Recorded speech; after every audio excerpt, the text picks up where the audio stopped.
Good evening, sports fans, and welcome to Rocket Stadium here on the campus of Neenah High School, the site for tonight's non-conference rivalry game between the visiting Menasha Blue Jays and the host Neenah Rockets. Another USA Today Network Wisconsin digital live stream. I am Ricardo Arguello, hanging out as always with Brett Christopherson and bringing you those high-definition shots. That's Jim Rosandick. We're all part, again, of the USA Today Network digital live stream team. And, Brett, it's a beautiful night for a big rivalry game. We saw one yesterday. We're going to see a big one tonight. And we had this one circled for a while, didn't we? Rivalry game, but they're non-conference foes, no, Ricardo. It doesn't matter. When you're this close geographically and have this history. And they started playing back in the 1800s, yes. Right? Yeah. It's fun that these two teams. It's fun, Ricardo, that these two teams are playing together again after a little bit of a hiatus. We'll talk about that later on tonight. Two good teams, right? Both ranked in the top 10 in their respective divisions. Neenah comes in number 9 in Division 1. How about Menasha, the top-ranked team in Division 3? And this is going to be a good one. This is our second time now seeing Neenah already. We saw them last Thursday, our Varsity Game of the Week opener. They really took it to De Pere. Physical, tough running, just blowing up on both sides of the line. I thought they controlled the line of scrimmage on both sides of the football. Very physical performance, very impressive performance against De Pere. Menasha, though, they have high expectations, don't they? And they bring back some serious skill, including their quarterback, I almost said Jeremy Korth. That's the head coach. AJ Korth, Jeremy's son. And they've got some physicality, too. They've got some athletes, and I think this is going to be certainly a good test. Menasha Division III going against a Division I team. But I don't know if that necessarily means a lot because I think that these two teams are very similar. I think Menasha often plays bigger than their division, right? And in fact, it wasn't that long ago they were the Division II state champions. That's true. So I think this is a good barometer, good early season barometer for both of these programs. Where is Neenah? Where is Menasha? This is going to be a good one.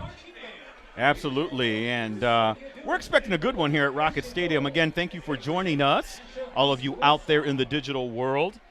We'll start with some backgrounds on each team. I'll start with Neenah, and Brett will finish with Menasha. And again, thank you to Brett for putting these notes together. About the Rockets, well, as Brett mentioned, they're ranked 9th in Division I in this week's WisSports.net States Coaches Poll. They're coming off, again, what Brett mentioned, the impressive 46-7 non-conference win over De Pere last Thursday.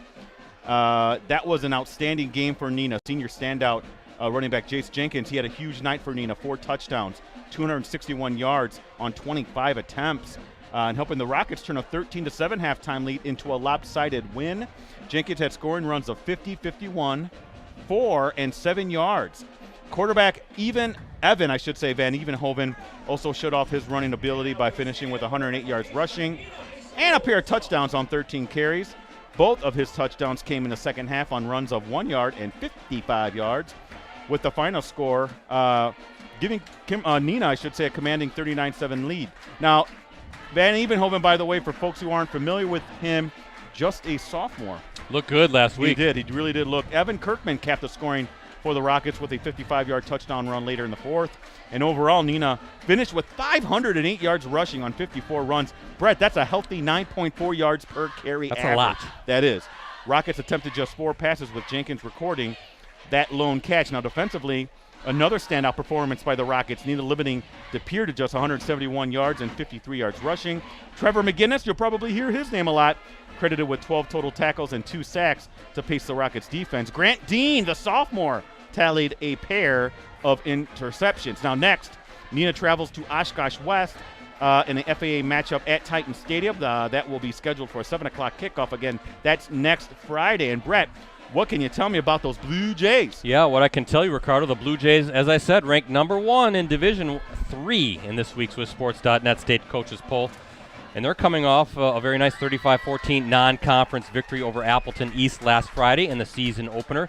Just across the bridge at Calder Stadium in Menasha, standout dual-threat quarterback AJ Korth. He got off to a great start as he accounted, Ricardo, for 334 total yards and 3 touchdowns. Korth rushed for 250 yards and a score. He also threw for 84 yards and 2 TDs on 5 of 9 passing. 5 different receivers recorded catches for the Blue Jays, with Caden Massey-Plowman and Ernesto Rodriguez-Anderson each finding the end zone. Alex Bradley, returning all-conference player, and Simon Bauer-Schimmick finished with 25 and 24 receiving yards, respectively. Don't forget about Evan Van Dijnhoven. He also had a reception. Overall, Menasha turned out 296 rushing yards, with Chase Parker adding 46 yards on 10 carries. Defensively, Blue Jays limited the Patriots to 204 yards. Up next for Menasha, they're at Manitowoc. That's next Friday. Hopefully the ships get back from across the right. Lake Michigan. They sailed over. They have a non-conference game against Mona Shores, Michigan. I believe tonight, the Battle for the Badger. The ships sailing across Lake Michigan on the ferry. Kind of a cool story for that. We can talk about that later tonight as well. But that Menasha-Manitowoc game will take place next Friday. That's a Fox River Classic Conference South matchup. Kickoff is scheduled for 7 p.m. Boy, big crowd, Ricardo. I don't know if you certainly see in front of us a ton of Menasha Red, Menasha Red. I just said something really bad there. A ton of Neenah Red. Big crowd here on hand. Gorgeous, gorgeous Friday night as far as weather. Our fourth game in 2 weeks. We've gone doubleheader back-to-back at weeks 1 and 2, Thursday, Friday games. Last night we were up at Swamico. We saw the Bayport Pirates take down the Notre Dame Tritons 24-3. The Pirates off to a nice start. They're ranked in the top 10. I believe that was it Bayport number 3, I think, in Division 1. Cole Benson and crew, they looked very, very tough. They're going to be a tough outcome playoff time, I would imagine, but the Pirates looking good, so it was good to be up at Swamico and hanging out up there. Good to be back here at Neenah. Already chatting to some of our favorites, Ricardo. I saw Mike Elkin, the athletic director here. We thank him and his staff for making sure we're all taken care of and rolling out the red carpet as they always do. John Yoke is here. Jim Strick is here. I was telling Rosie before, this is where I got my start in the business way back in 1997. I was covering Neenah Menasha athletics and St. Mary Catholic as well.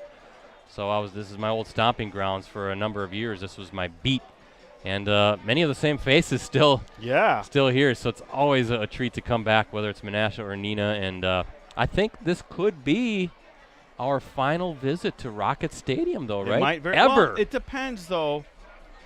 We expect Neenah to be a high seed in the playoffs. I mean, maybe I'm being a homer there, but in that case, they would host at least 1 or 2 games here at Rocket Stadium. But of course, Neenah High School, the new Neenah High School, being built as we speak and all set to open next school year. And looking forward to seeing the new Rocket Stadium, if that's what it's going to be called. It's going to be a brand new facility, Ricardo, turf field.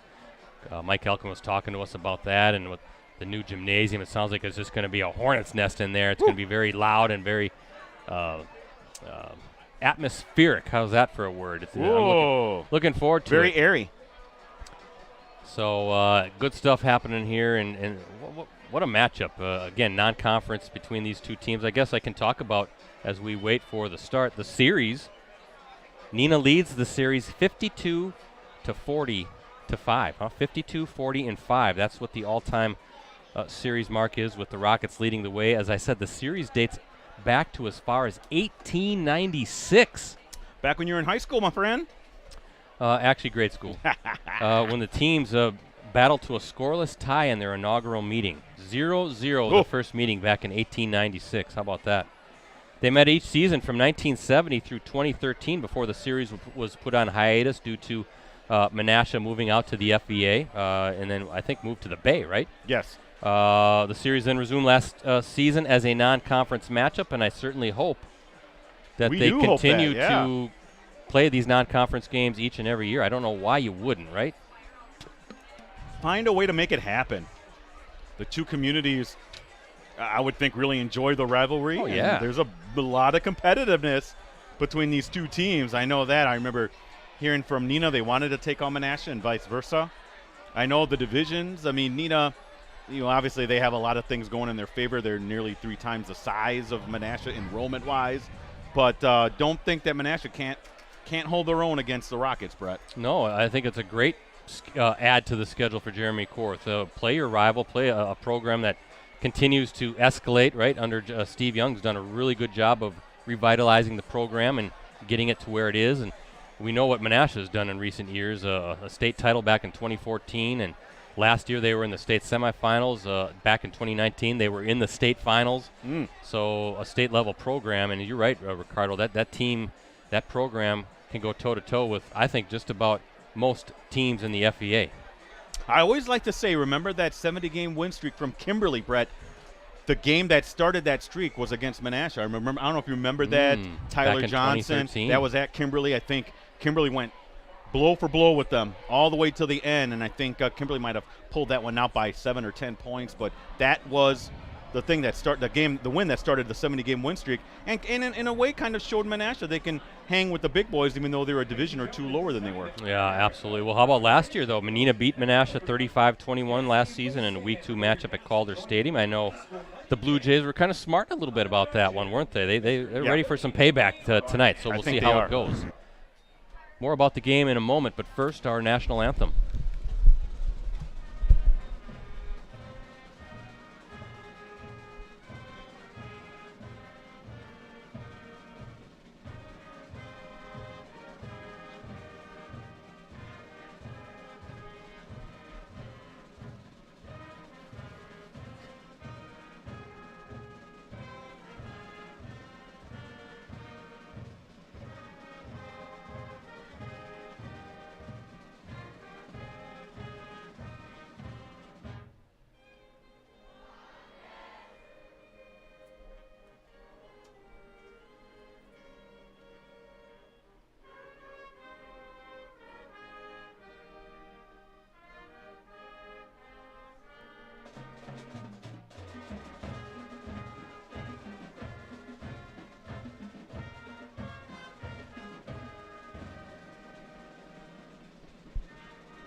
Before both teams introduced, I want to give a shout out to our sponsors, Ricardo. First, Cellcom. Save big without a contract at Cellcom.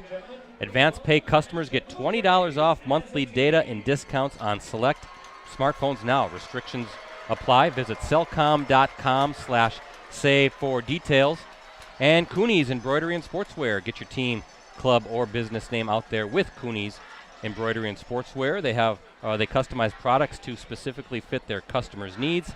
Family owned for 20 years, they have the skills and experience to customize your apparel and spread the word about your organization. Delivery service is available. Contact them today at 920-731-0922 or shoot them an email, Cooney's, COONEYS 0922 at sbcglobal.net. Can't pick better weather, Ricardo, for a high school football game. Neenah in the red jerseys, red pants, red helmets. Blue Jays sporting some new helmets. I know Rosie's all over that. Some new white helmets for the Jays.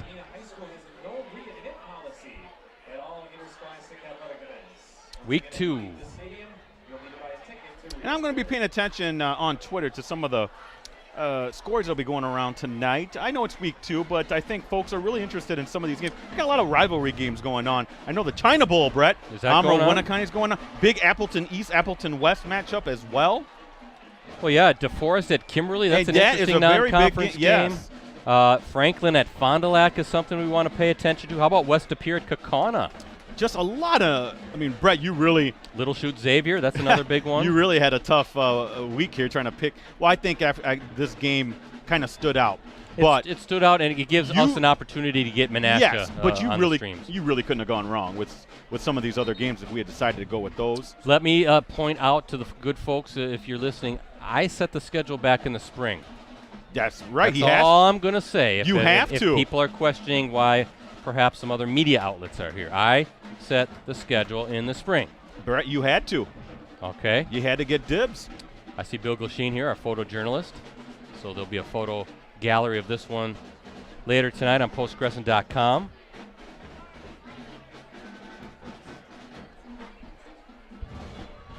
Official talking things over with the Blue Jays as we're getting ready to kick things off. Talk about next week's live stream later on tonight. I can tell you guys, though, only one. I don't know if there are Thursday night games next week, actually. So back to the regular Friday schedule. I like that. I'm good with going back to just Fridays. Yeah, I mean, it's good to start the season with a couple like this. And it looks like that's going to skip out of bounds. And Ricardo, the Rockets, going to get good field position to open this drive or open this game. I wouldn't mind a couple games being on a Saturday. That's not that big. That's not that old bad. School. I know St. Mary Springs out of in the Fond du Lac area, they hold games on Saturdays. But that's really old school. I love those Saturday afternoon games, though. I grew up in Stevens Point. If memory serves, I always thought Pacelli played Saturday afternoon games. I know Winnebago Lutheran Academy used to, because when I was in Fond du Lac, they used to always have day games because they didn't have light spread. Yeah. Rosie did Assumption. That's Rosie's school. Is that Assumption Saturday? Yeah, way back when. Maybe it was more of the private schools, right? That could have been. The WISA schools, when WISA was a thing. I think we're dating ourselves. Kids watching like, what's WISA? Yeah, what's WISA? What? All right, 1st and 10 for the Rockets to open this game. Ball at their own 35-yard line. Another opportunity, Ricardo, to see the young sophomore, Evan Van Evenhoven, and there he goes. Ooh, good block by Jenkins to help spring. Oh, boy. Van Evenhoven, is he going to score on the opening play? How about that for a start? 65-yard score for the Rockets right out of the gate. Brett, that was blocked superbly by Neenah. Oh, Jenkins had a really key kick-out block that really sprung Van Evenhoven, and he was off to the races. Wow. So do those big guys up front as well. How many times have we seen all these explosive plays in the first 2 weeks of the season?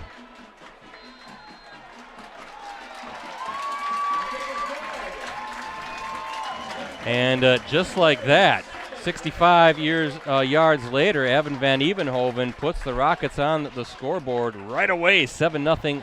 The Neenah lead as we look at our Cellcom, Cooney's Embroidery and Sportswear scoreboard. I'm updating my Twitter. You can follow me at Ricardo DeLeon. That's Ricardo with DELIAN. Follow Brett at PC Brett. See Rosie at Metal Rosie. Well, that's a heck of a start.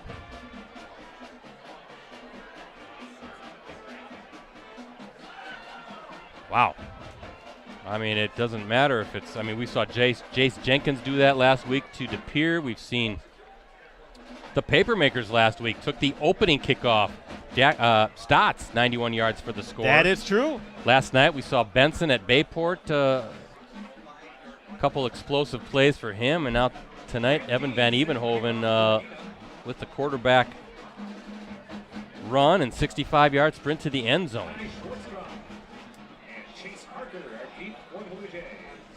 And as you said, Ricardo, excellent blocking up front. I was watching it on my binoculars. I saw Jenkins kind of get out in front, open up a nice seam, and the rest of the big guys up front did their jobs. And we see Van Evenhoven. He's got some speed, doesn't he? And he was not going to be caught.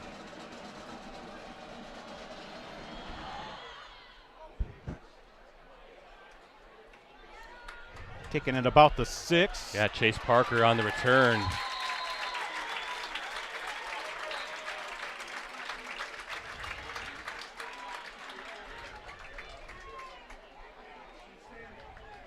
Chase Parker on the return. Brought down by Will St. Clair. Looks like they're going to mark the ball, Ricardo, at the Menasha 27-yard line. To the 27-yard line. That's where the Blue Jays will start, 1st and 10. Well, how do you answer? Well, with a nice drive, if you're a Menasha fan, that's what you want to see. Or A.J. Korth has the ability to do just what we saw Evan Van Evenhoven. This could be a showcase game for these two quarterbacks, these two dual-threat quarterbacks. There's a flag right away. And not much going on there, but we'll see what the flag is. One thing that we were impressed with, and we'll see how this shakes out tonight, Ricardo, but last week, having seen Neenah against DePere, that defense, all 3 levels. We have a flag, Brett. I'm trying to think, was that a warning? Yep. But all three levels were very fast, very physical. Darius Jones Jr., number 9 out there or check that. Trying to find Darius in there he is, number 91. Yes. One of the better defensive players in the Fox Valley Association. Yeah, and he'll do both. He'll put his hand on the ground, or he'll play, the traditional linebacker position. Korth, the lefty, going to go downfield right away. And a flag almost caught, but we're going to get pass interference, aren't we? Definitely. And that was a nice pass from Korth, yeah. Brett. But that was definitely defensive pass interference. Pass interference against Neenah is the penalty. And unlike the pro game, it's not a spot foul. It is a 15-yard penalty from the line of scrimmage. Menasha picked to finish first in the Fox River Classic Conference South by WisSports.net. Notre Dame is next. Again, we saw the Tritons last night falling to Bayport 24-3. Followed by Manitowoc, Sheboygan North, Sheboygan South, Green Bay West, and Green Bay East. Talk a little bit about Menasha or A.J. Korth, too, in the season. Sensational season he had last season in a moment. He had a lot of time to throw, Brett. That's one thing that kind of stood out to me on that last play. First down and 10 from the 44.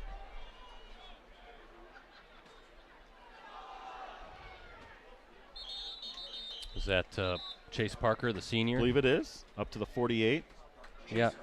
A.J. Korth last year, Ricardo, coming off a season in which he earned FRCC South Offensive Player of the Year honors.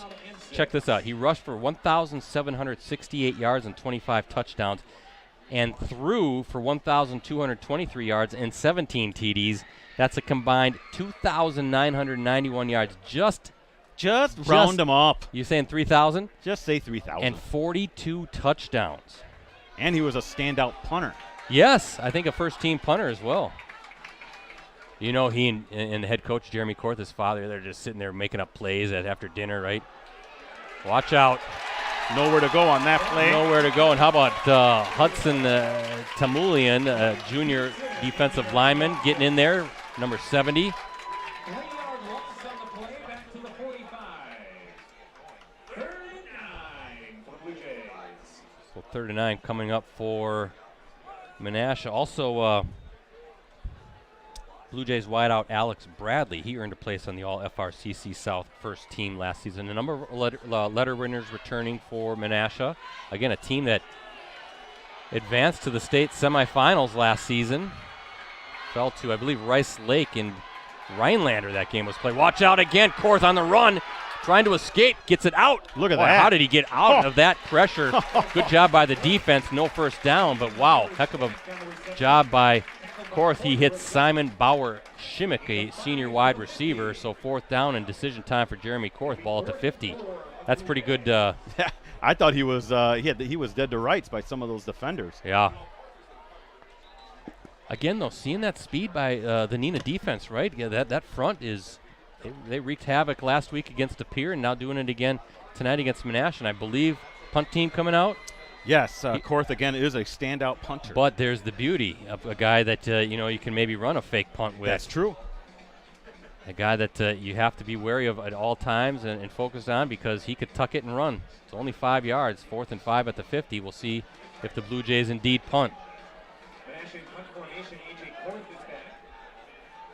Grant Dean back to receive this punt.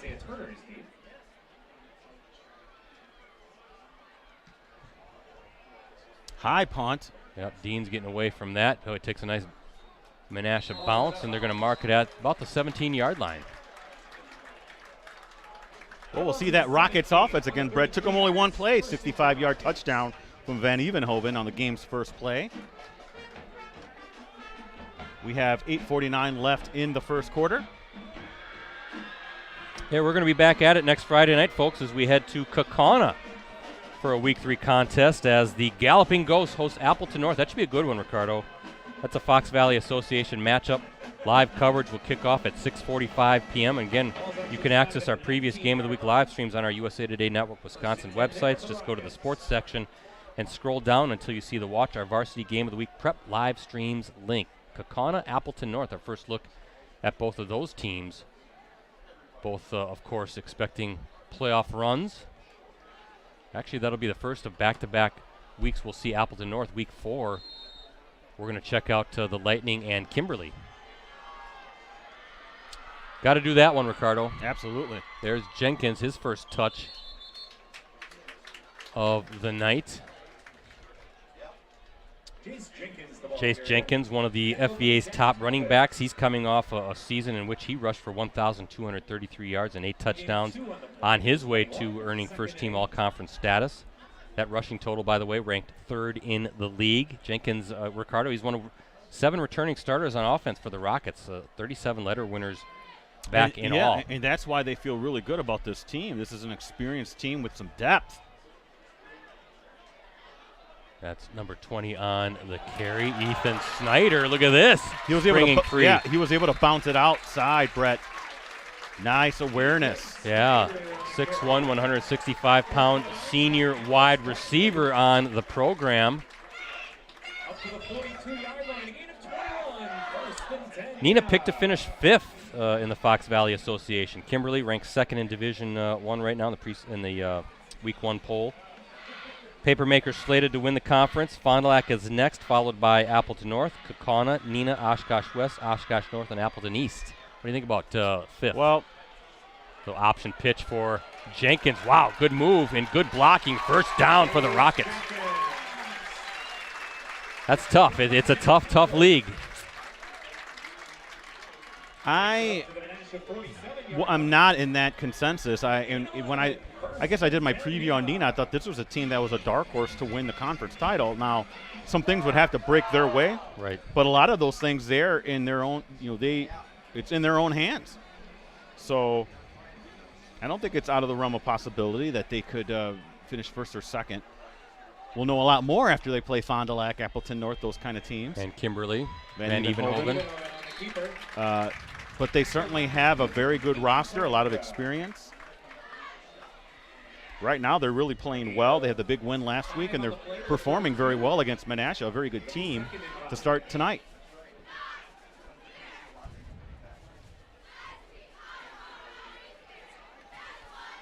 Second down and what about 5 to go? Ball on the 41, 42-yard line. And there's Jenkins. First down and more. Just about broke free. It's hard to tackle. One of my Elite 11. Jake Niles, number 30, the defensive lineman, holding on for dear life. But, boy, again, Ricardo, as we saw last week, that offensive line really getting a good push off the snap. And these running backs, Jace Jenkins, we saw Snyder carrying, Van Evenhoven, of course, at quarterback, really doing some good hard work. Menasha is struggling to get the personnel on the field, as we've seen guys are coming in and right at the snap, at least last play. Guys aren't in position. Second down and a short 7 for Neenah.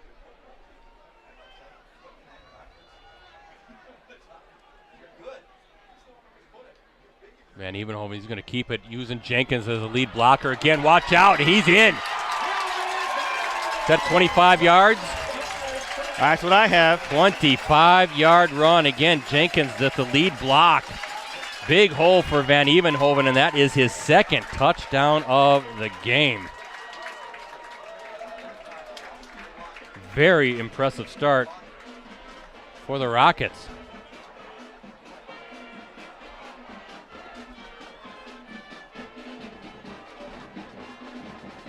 And Dean in for the PAT. Sails through. And with 6:19 to go here in this opening quarter, all Neenah so far. 14-0 Rockets lead as we look at our Cellcom and Cooney's Embroidery and Sportswear scoreboard. Yeah, I'm updating my Twitter. You can find me at Ricardo DeLeon. That last part of my name is DELIAN. Rosie's at Metal Rosie, and Brett's at PC Brettsy. I got the easiest one of the bunch. You do? How about touchdown runs so far for Van Evenhoven? 65 and 25 yards. 90 yards just in touchdowns alone. And Ricardo, I know you're updating Twitter, but how about some early thoughts on this one? Well, we talked about last week and how that offensive line kind of controlled the line of scrimmage. They had 500 yards rushing against Spash.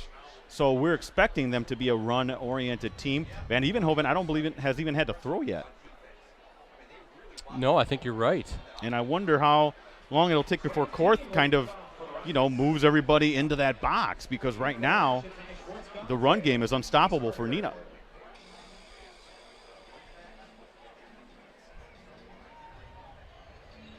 Appreciate everybody checking us out tonight. We're streaming through multiple USA Today Network Wisconsin websites, of course, including the postcrescent.com, but also up in Green Bay, Ricardo, Oshkosh, Fond du Lac, all the Facebook pages, USA Today Network Wisconsin YouTube channel. Subscribe to that, please. This is a game of statewide interest, regional interest for sure, and I know folks up and down I-41 want to get a glimpse of these two squads since there's some overlap when it comes to the playoffs down the road. Of course, Menasha playing in a league that includes Notre Dame and Manitowoc, Sheboygan schools, Green Bay schools. So first, well, I'm sorry. Go ahead. I don't need to go out on a limb and say this, but this Big is drive. Well, not just that, but this is the best team Menasha's going to play until they hit the playoffs. Yeah, I'm going to guess that FRCC South is not a good league. Yeah, and I'm no offense to anybody who's watching who is from the FRCC South, but it's not a good league. And Menasha is going to need games like this against really premier talent to kind of prepare them for that postseason run, which we all expect them to take again. No doubt about it. Again, they dropped down 2 divisions from Neenah. There goes Korth looking for a seam. Watch out, he's got legs and a good little maneuver, a little zigging and zagging, but he gets his way about 5-6 yards. So I think if you're, more than that, even about 8 yards. But what you can't do, Ricardo, I think, is try to get 14 points all in one play, right? Just stick with the game plan, work the clock, see if you can get that run game going. Easier said than done, though, against this Neenah defense. So far, very impressed. Both sides of the ball with what we've seen here in weeks 1 and 2 out of the Rockets. Second down and short for Menasha.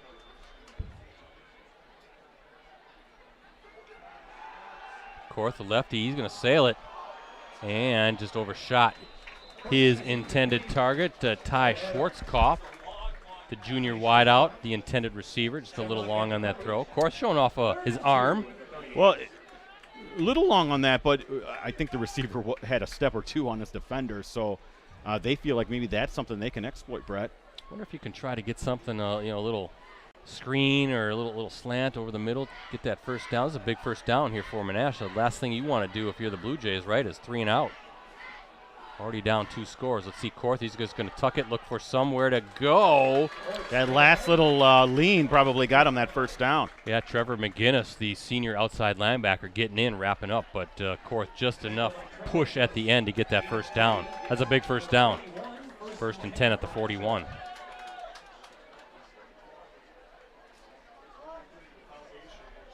Yeah, we need to see Menasha have some chunk plays here, Brett. They did have a long, it was defensive pass interference. That was very close to being a caught ball.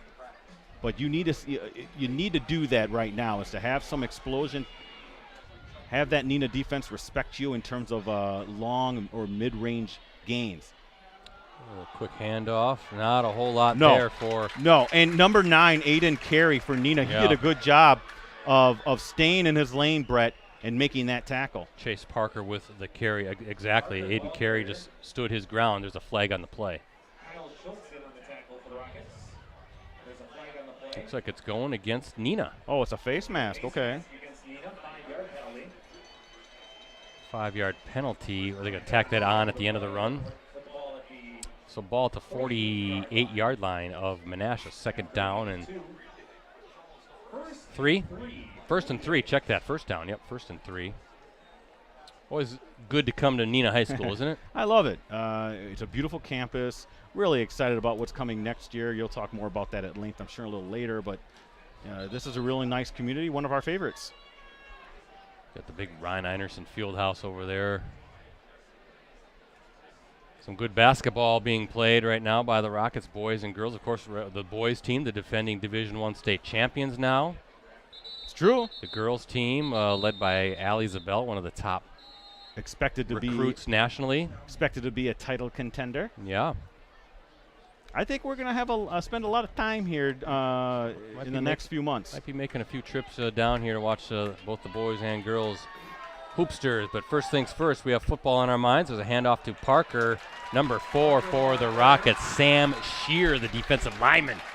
Junior, 6'1", 210 pounds, getting in there fast. Yeah, Brett, there's a lot of penetration going on for Neenah. They're getting a push, just like we saw last week.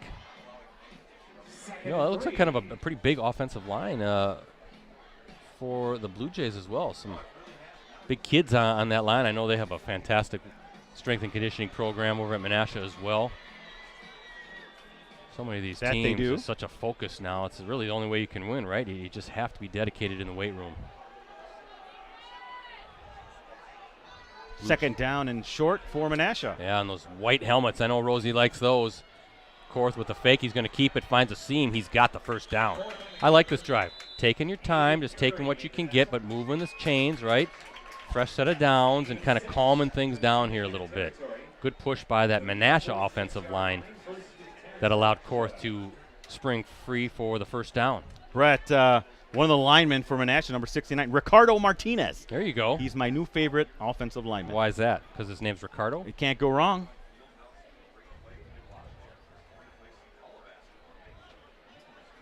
First down and 10. Now the Blue Jays inside the Neenah line of, or I should say inside Neenah territory. Brett, nice crowd here on. Beautiful crowd. Still before school, too. Always those first, 3 weeks, those first 3 games, and then finally school's back in session.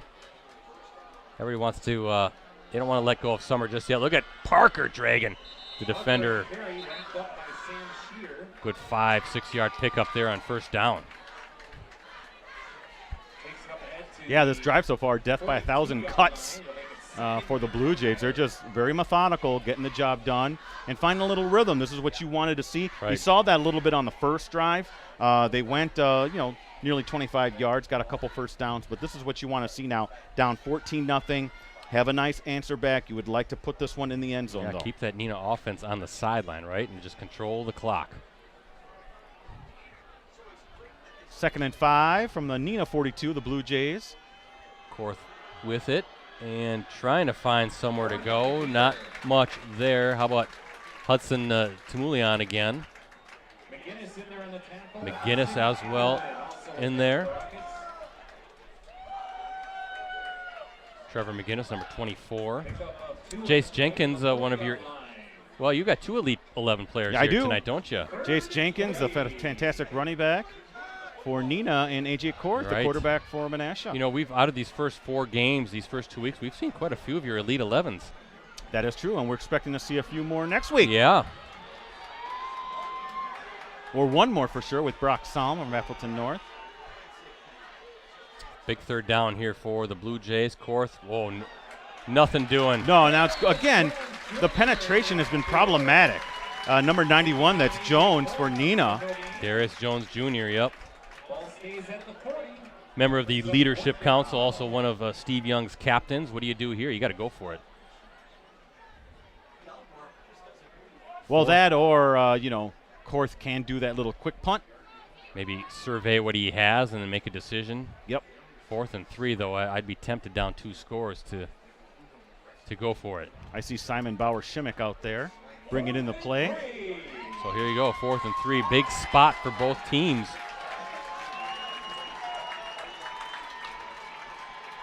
See what Korth wants to do. He's going to tuck it in. A big hole on the left side. That was there from the snap, Ricardo. Yeah, it was.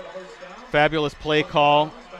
Relatively easy 4th down. He wasn't even touched till he got past the first down marker. Using the wide side of the field, right? A lot of space for Korth to run, and good job by the guys up front again for Menasha, blocking that up well. Yeah, big first down for the Blue Jays. But now you got to finish the drive. Maybe a little bit easier to go kind of stretch it out, right, versus going north-south. Maybe east-west is a way to pick up some yards against this Neenah defense, this fast Neenah defense.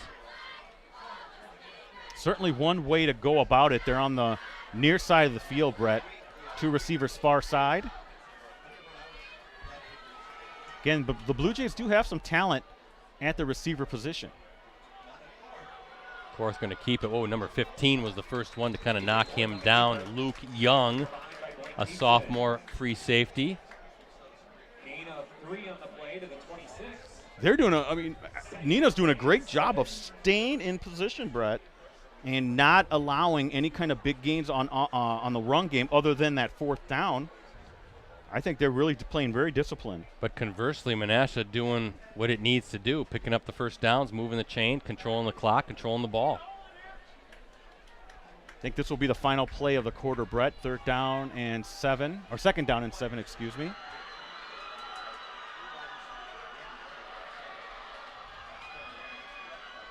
Korth, oh, little swing pass. Nice play. Oh, good pursuit by the Rockets. That was Simon Bauer-Shimmick on the reception, but number 26, one of the first ones there, Jack Zemlock, captain, leadership council member, a senior cornerback, and they got there quickly to set up what will be a 3rd down to open up the second quarter. So a fun first quarter in the books here at Rocket Stadium as we look at our Cellcom and Cooney's Embroidery and Sportswear scoreboard. Shows Neenah up 14-0 over the Blue Jays. I'm going to update my Twitter game. You can find me at Ricardo DeLeon. Again, DeLeon, D-E-L-I-A-N. Brett at PC Brett C. Rosie at Metal Rosie. Hey, folks, good time right now for me to plug what we've got going on. A digital subscription right now to the Post Crescent and all of our USA Today Network Wisconsin sites for the next 2 years. You can get all the benefits included with a digital subscription for just $22. 2 years, you're locked in for $22. That's less than $1 a month, Ricardo. That's a great deal. You can't beat that. Can you beat that? I don't know if you can beat that. You can't beat that. You need to sign up right now. That includes full access on your desktop, tablet, and mobile devices every day. The e-edition, that's a digital replica of the print edition. That's also included. Learn more details and sign up for a digital subscription right now at postcrescent.com/subscribe. Any of our sites /subscribe. 2 years you're locked in. This sale's not going to last much longer, so please, folks, get in on that. That digital subscription goes a long way in helping us bring you coverage like our live streams and just all around news, business, entertainment, of course, sports, and the great high school content that Ricardo and crew generate, our live streams. It helps, and we would appreciate your support. 3rd down to start this second quarter. And Korth, he's going to be short by about a yard, it looks like.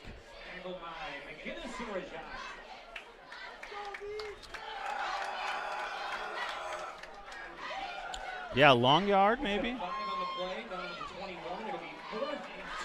4th and 2, they'll say officially. And again, a big moment for this Menasha offense, which has been on the field for quite some time now. It has. A long drive, a number of plays. I know, Ricardo, you're keeping the play chart. Certainly got to be double-digit plays on this drive. Correct me if I'm wrong. It has to. I'll look back on it real quick here. So 4th and 2, Blue Jays. Korth looking ahead, and he got it.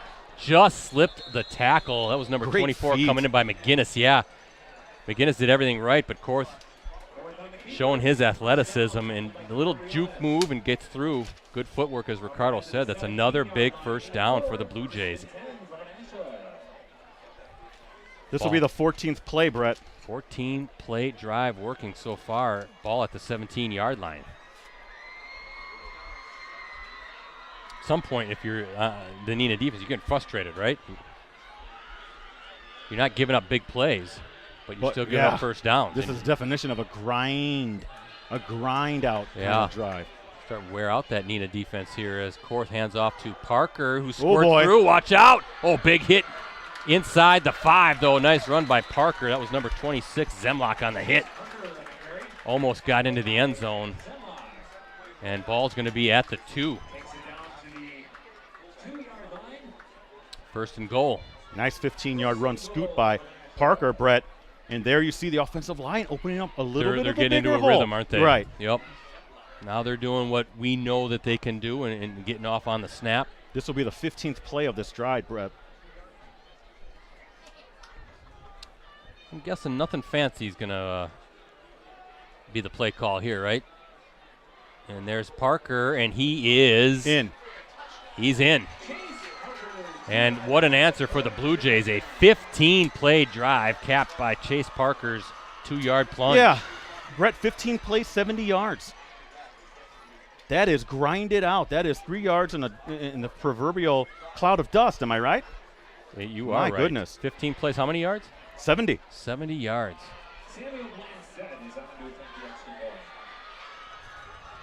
Samuel Blancett, the senior, in for the PAT.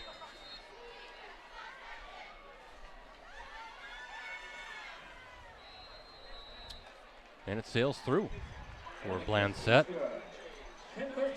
And with 10:13 to play here in the second quarter, big answer by the Blue Jays. First touchdown of the game is a 2-yard plunge by Chase Parker. 14-7, Neenah with the lead as we look at our Cellcom and Cooney's Embroidery and Sportswear scoreboard. employees return to those who love them. J.J. Keller is a heavy hitter for the community, and we're one of the largest employers in Northeast Wisconsin. 15 plays, 70-yard drive. There had to be about, what, 4 or 5 first downs converted on that drive as well? I'll count them up here once I'm done updating the Twitter.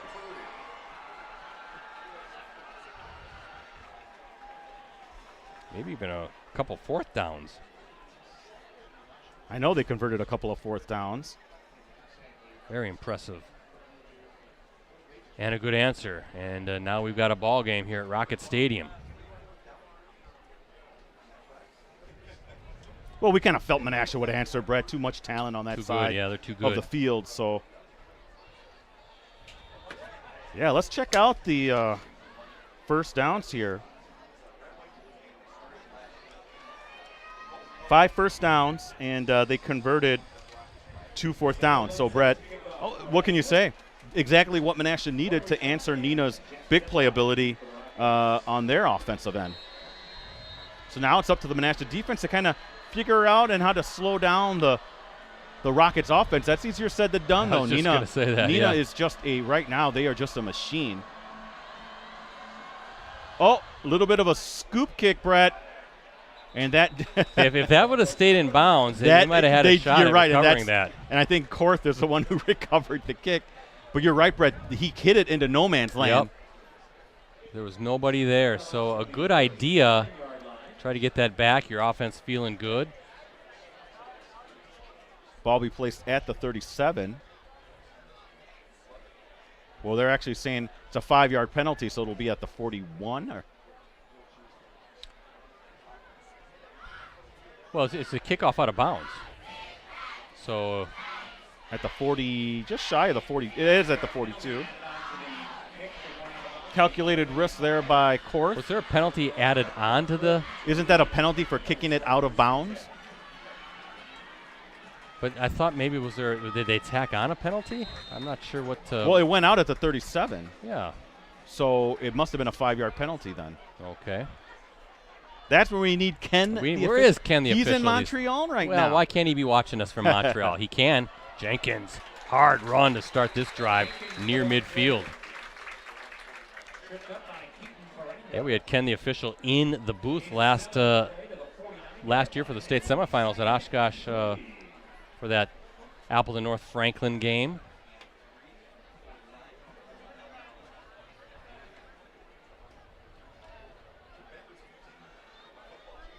Second down and 3 from the 49.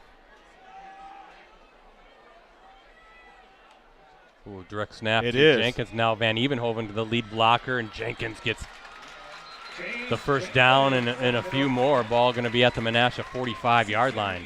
It's going to be a big game for him because right now he's not getting hit until the second level, and he has all that momentum behind him as he accelerates through that hole.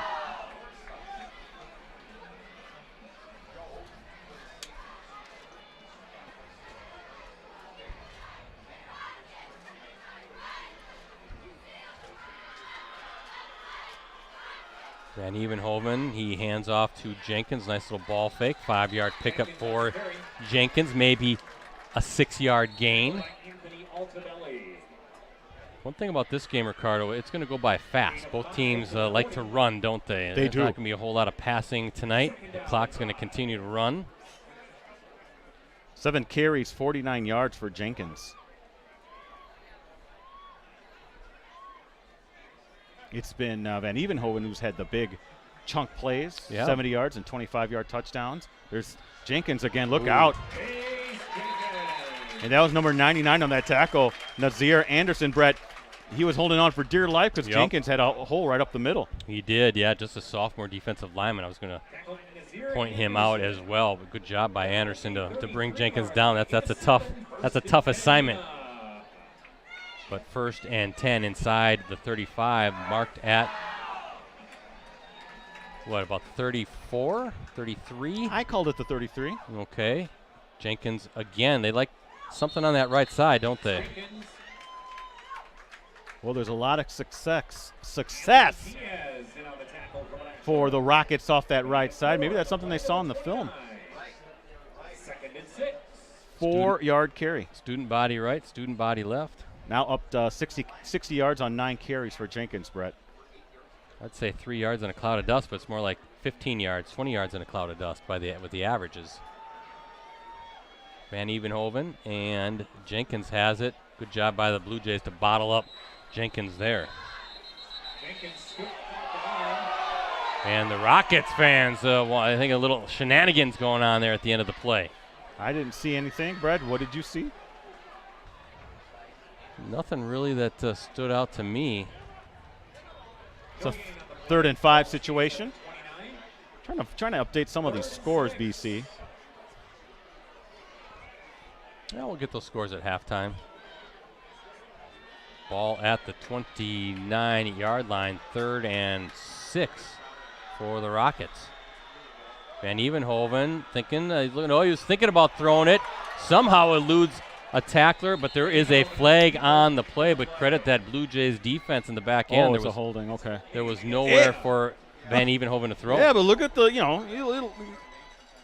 slippery little guy. Yeah. He was able to make something out of nothing, but yeah, there was a holding on the Rockets. So what do you do here? You push him back, or do you take and make it 4th down? I think they're going to take the penalty. Take 10 yards off and make it a little bit more difficult, obviously. Oh, look at where they're going to spot it. All at the 43-yard line.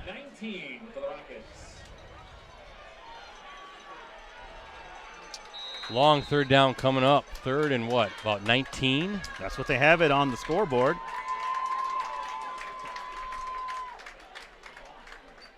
Get this back with the, you don't have to get it all at once. I think they're in 4-down territory if they get near the 30, Brett. No doubt about it. Let's see what Van Evenhoven does here. Is scrambling, fires downfield, and is it intercepted? I think it hit the ground. Oh. Or no, they are saying, okay. That's Ernesto Rodriguez Anderson, and they're going to give him the football. Brett, I thought they hit the ground, but hey, good play by Ernesto Rodriguez Anderson. Yeah, the senior defensive back, also a wide receiver. I think he got his hands under the ball. I think that was a clean interception. I had him in my binoculars, and the first turnover of the game. Brett, I defer to you. The eye in the sky, Brett Christopherson, but huge play by the Menasha defense, Brett. And that's the part of Van Evenhoven's game that still is developing. Where he's a great runner, it's the passing game that we don't know a whole lot about. That's something you said after the Pure game last week. If teams can make them have to throw the ball, you get some answers on maybe that passing game. They've got talent there in the wideout position, but you're right. It's just going to be kind of a growing process for Van Evenhoven offensively as far as the passing goes, because like you said, Ricardo, we know how talented Neenah is on the ground. And now a chance for the Blue Jays. Can they equal what they did the last possession? 15-play drive, 70 yards, ending in a 2-yard touchdown by Chase Parker. Can they bleed the clock here to end this half and maybe put some more points on the board?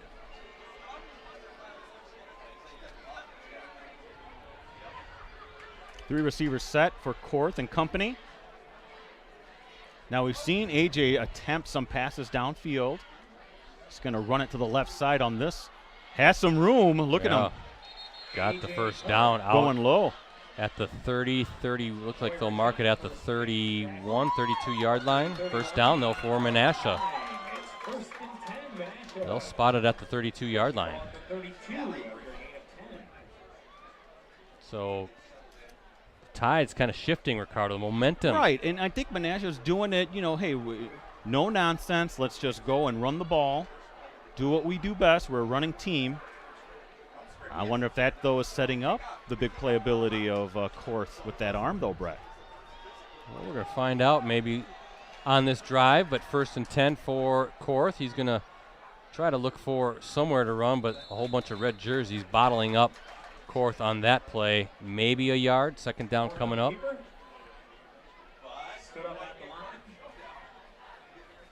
Again, this series dates back, Ricardo, 1896, the first time these two teams played. 0-0 tie. That was before. Was football even a thing back in the 1800s? Well, it was a thing. Baseball was still in its early years, and I don't even think the automobile had been invented yet. They were taking horses to the game, is what you're saying? Yes. 2-yard gain for Korth. Ball at the 34. You ever been on a horse, Brett? I can't say if I have. I don't recall. How about you, Rosie? Yeah. Rosie has been. Korth, there's your throwing attempt. Ricardo zips one over the middle, and it almost intercepted. And Briones. Yeah. You're not going to have an easier interception. Oh, Briones, a good linebacker, I'm guessing Korth thought his receiver was going to come back or cut off one of the routes because there was no Menasha Blue Jay around him, Brett. Briones almost too wide open for that, but he's one of those talented defenders, a junior outside linebacker. He's going to be thinking about that all himself night. Off for it, but you just have to forget about it. You have Menasha now 3rd and long. Well, not just that, and not to belabor the point, but he had a lot of room to run. Yeah, he did. So 3rd and 8 coming up for the Blue Jays. Ball at the Menasha 34. And Korth, he's going to tuck it and go. Nothing doing there. That's number 15, Luke Young again. 2nd time we've called his name, a sophomore free safety, Ricardo. I'm guessing he is a son of Steve Young, the head coach, and 4th down coming up. And nice series by the Neenah defense. Doing it, stopping Menasha when it had to, not allowing any big chunk plays. Almost getting the turnover. But this is what you had to do if you're the Rockets. Answer the Menasha interception by, eventually forcing a turnover. Or I should say a punting situation. Right, getting the stop.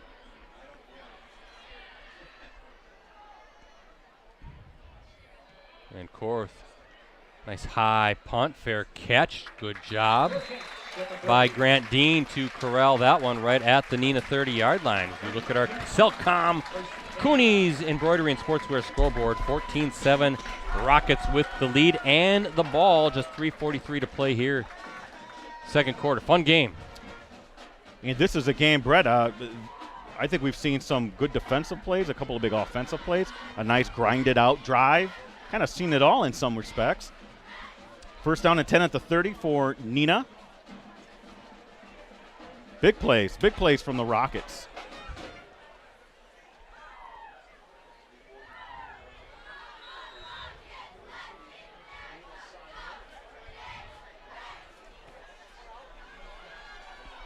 Van Evenhoven and Jenkins has it. Watch out. Watch out. He's on the run now. One guy to beat. Jenkins is going to go in for the 70-yard score. Ricardo. Another huge offensive play by Jenkins in this Rockets offense. Absolutely, and he broke a couple tackles there, especially one there at the end from Shimmick. Again, what have we said about Jace Jenkins? The kid can break off some of those big runs. This is his third 50-plus yard touchdowns of the season already. Second touchdown run of the night for the Rockets of at least 65 yards. They have 65 and 25 yards by Van Evenhoven, and now the 70-yard dash to the end zone by Jenkins. Grant Dean booms the PAT through, and just like that, with 3:31 remaining in the second quarter, 21-7, Rockets with the lead as we look at our Cellcom Cooney's embroidery and sportswear scoreboard. And Ricardo, just as quickly, or just when we think Menasha has developed some momentum in a snap, the defense gets the stop, and one play is all it takes for the Rockets in that run game. 70 yards to the end zone and a 2-scored advantage for Neenah again. That's got to be somewhat demoralizing to Menasha, because Menasha had really settled in after getting punched in the face in that first quarter, down 14-zip. Well, now what you want to see for Menasha, you got to do something with the football here. There's some missed opportunities for them as well, but last thing you want is a 3-and-out and giving that offense that ball back right at the end of the half.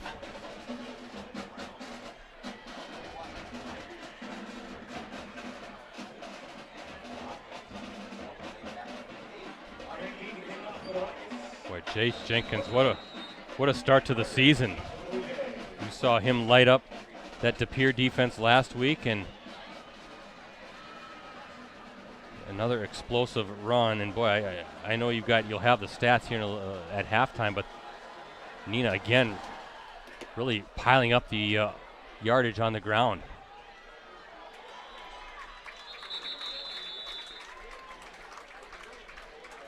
It's like number 41 for the Blue Jays, Ian Domes, a junior for the Blue Jays, returning that kick. Yeah, this is a big moment. Again, Ricardo, can the Blue Jays answer, right? And 3:26 to play, all 3 timeouts remaining. That touchdown drive that they did have that ended on Parker's 2-yard run was a 15-play, 70-yard score. Have to have a little bit more urgency, obviously, on this drive with it being near the end of the second quarter, the end of the first half. But we've seen that they have had now the ability to move the football. 3 wideouts near side as Korth waits for the snap, and he's going to sling it. He's got time, but they're well covered, nowhere to go, and almost intercepted. That's a poor decision. He's got no better than that. Just throw it out of bounds. Coy Rajat, number 5, the senior defensive back, with the near interception in front of that Blue Jays sideline. Now, learn to play another down, right? Try to force that. I don't think Menasha needs to get out of what they're doing on offense. They get the ball back to start the second half, correct? I think Neenah started it, because it was one play, first 65 yards. So, I mean, just put together a drive. If you're a Menasha fan, that's what you like to see your team do. But right now, they're going all in with the passing game, it appears, for receiver set for Korth. Korth fakes like he's going to pass, and now he's off nearly to the races. He gets the first down. Nice job by 24. That's McGinnis again.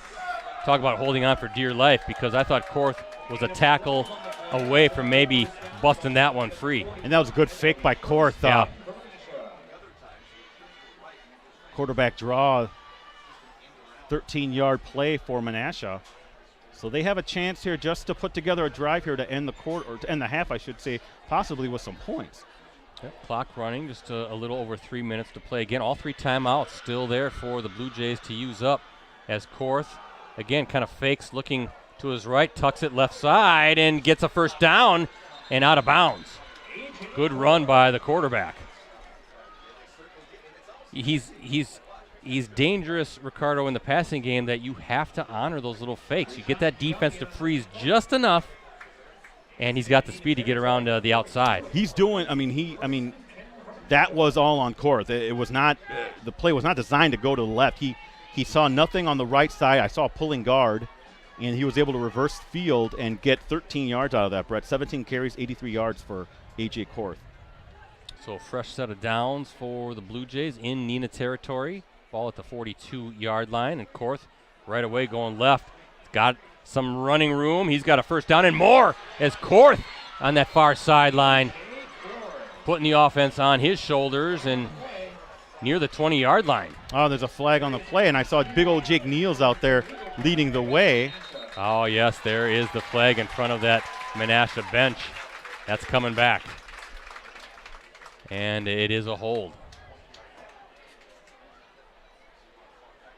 So that was, the ball was spotted around the 20, Brett. That's a lengthy penalty, and the ball's going to be placed right near the line of scrimmage. Oh, it's where the flag was thrown. Yeah, I think. So it's a 48. So a loss of 6 yards. 1st and 16 at the 48.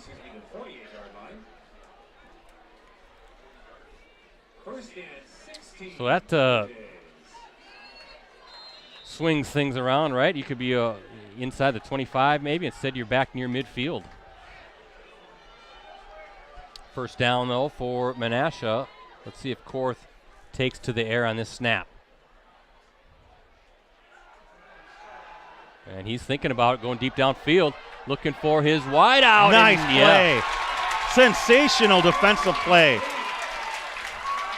Jake Zemlach. Yep. Brett, that was a nice pass. Senior defensive back. It looks like he was looking for, was that Schwarzkopf? Ty Schwarzkopf, number 13, the junior wideout, the intended receiver. But, yeah, Zemlach doing what a cornerback is supposed to do. And he had to make that play because that was a touchdown if he doesn't knock that ball away. Heck of a play by the senior. Again, one of the many talented players on that Neenah defense. Second down and, 16 from the 48. Let's see, Korth. He wants to go to the air again. No, he's going to fake, going right up the gut, trying to squeeze through. And somebody I would think is going to want to take a timeout here. I would think if you're Neenah, you considering it maybe to try to get that ball back. Well, it's going to be a 3rd and long, but it's 4-down territory here for Menasha. A 3rd and 9 situation, and they're going right to the line of scrimmage, Brett. Gotta hurry. That clock is ticking. Right. 1:35 coming up here left in the first half.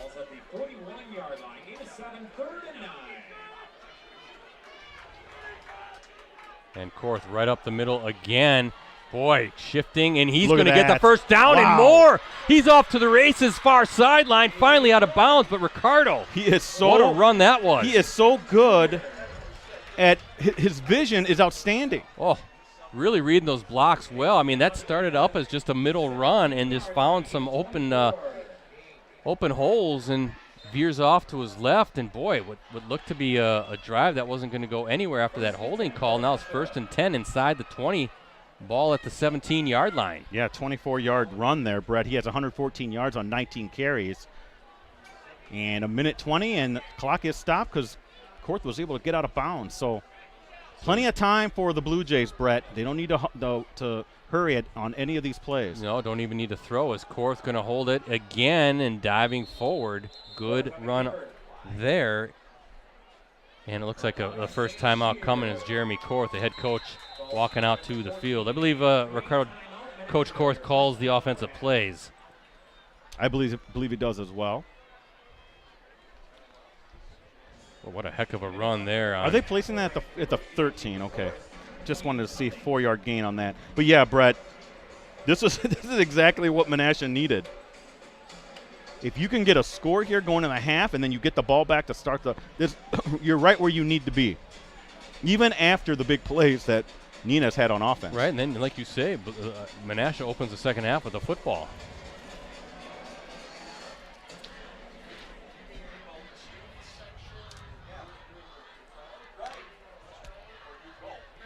Yeah, ball looks like marked at the 13, we'll call it. 1st and 10 off of this, out of this timeout. So stick with us at halftime, folks. They'll always got a lot to talk about. And again, don't forget about that digital subscription deal, huh? 2 years, $22, full access. 2 years you're locked in. You don't have to worry about any renewals or any of that stuff. So please sign up for a digital subscription right now, postcrescent.com/subscribe. What do you think, Ricardo? Korth's kind of been doing it himself, hasn't he? I think you go with your money man. And whoa, high snap. You got to fall on it, and he's trying to make something out of nothing. Boy, that's a dangerous. He tried to get up with the football. Number 15, Luke Young there quickly. Dangerous. That could have slipped out of his hand. And boy, that's a big mistake. And those are the mistakes that just kill drives. Yep. The loss of 10 yards. Now it's 3rd and 16 or so. Good job by Korth to corral that loose ball, but again, risky to try to. I know he's trying to make a play, but fortunate that didn't squirt free, and Young would have been there to pick it up. Instead, 3rd and long coming up here with 1:04 remaining. Menasha burning a second timeout. As Jeremy Korth, the head coach, but what a job he's done. I remember when I first started covering sports out here, as I said earlier in the game, it was here in the Neenah Menasha area back in '97, the late '90s, and the Menasha football program was downtrodden, I would dare I say, right? Even Kimberly football was a little shaky, and Menasha had that long losing streak, and then Brad Westfall came in and kind of got things turned around. They made some, I think they won 2 playoff games in the early 2000s, and then they took a little dip again, and then Korth came in. Korth came in, and it's just really elevated. Yeah. So it's just really been a remarkable rise over the years. And of course, Neenah football is always, I remember with Steve Menzel, good job he did over the years with this football program, and now Steve Young really elevating it again. Nothing there on 3rd down. So it's good to see Neenah football a consistent playoff contender as well. Kimberly leads DeForest 28-0, Brett. That's with 1:40 remaining in the half. Boy, the Papermakers off to a strong start. I thought maybe DeForest could maybe give them a little bit of a run. Didn't DeForest beat Menasha in the 2019? Yes. State championship game? It was like 8-7 or yes. Yeah. And I want to say DeForest lost to Kimberly in one of their early Division II championship titles. Oh, maybe so. Maybe that was when Jorgensen was still there. Steve Jorgensen, now an assistant coach here with Neenah. Yes. Well, 4th and 16, Brett, they are in really no position to have another decision other than go for it on 4th down. Yeah, Rockets, Ricardo, going to burn a timeout to talk things defensively, but here's your receivers. You got to know where that stick is, right? That first down marker. Can't run it 2 yards shy or a yard shy. You got to know where that first down stick is and see what kind of a play Jeremy Korth has dialed up for this Blue Jay offense coming out of this timeout.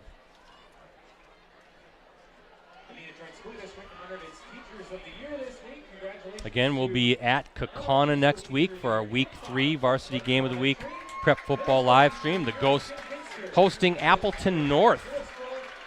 Look at 4 Fox Valley Association teams, Ricardo, ranked in the top 10 in this week's WisSports.net Division I state coaches poll. Kimberly is 2nd, Fond du Lac is 6th, Neenah is 9th, and Appleton North is 10th. There's the power of the FVA. Appleton North, big win yesterday, shutting out Green Bay Southwest. Yeah, and of course Menasha, as we said, ranked number 1 in Division III. No shortage of very good football teams around here. Bayport, number 3. We saw the Pirates last night. It's going to be a fun season. I agree. So what tricks does Menasha have up their sleeve, Brett? 4th and 16. Of course, got time. Oh, he's got him. Intercepted. Intercepted. That's Coy Rajat, the senior defensive back, with a huge interception. We have some flags on the field. Brett, he had his guy open, Korth did, but nice recovery by Rajat.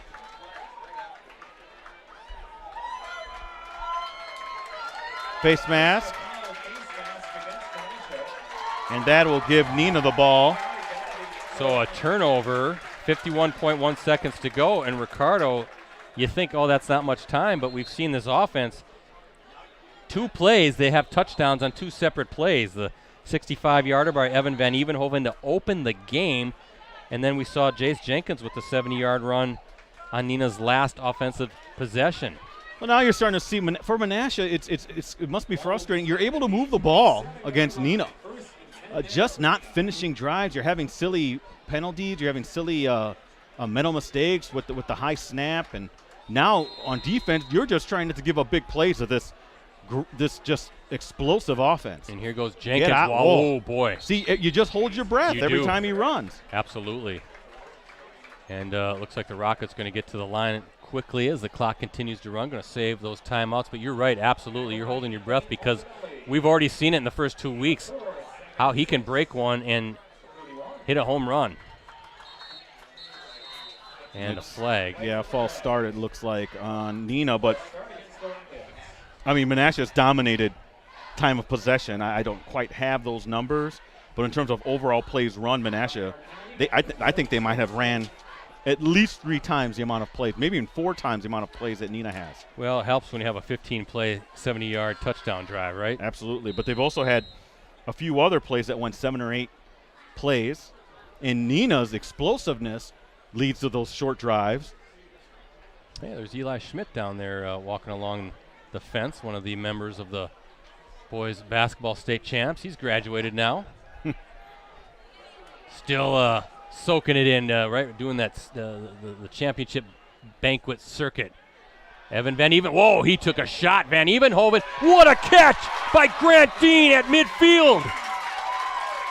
And a timeout for the Rockets. What a ball by Van Evenhoven, Ricardo. He took a hit right when he got rid of it, but Dean going up in the air, high-pointing it, making it an acrobatic catch with the defender all over him. Ball's going to be at the Menasha 48-yard line. Well, Brett, Coach Young talked about Grant Dean and the amount of big playability that he has now. We saw that last week with Grant Dean getting a couple. Yeah, only a sophomore, getting a couple of interceptions. He went through his lumps last year as a freshman. And think about all that experience that he gained and how great of a player he is now and how much better he'll be in the next 2 years. What's he going to be like in a couple years? He's going to be one of the very elite players, maybe on the Elite 11, Rosie. You got to be a senior to be on there, You got to be a right? senior. Yeah. You got to be a senior to be on the Elite 11. 5'11", 166.2 pounds, according to the program. Just a sophomore.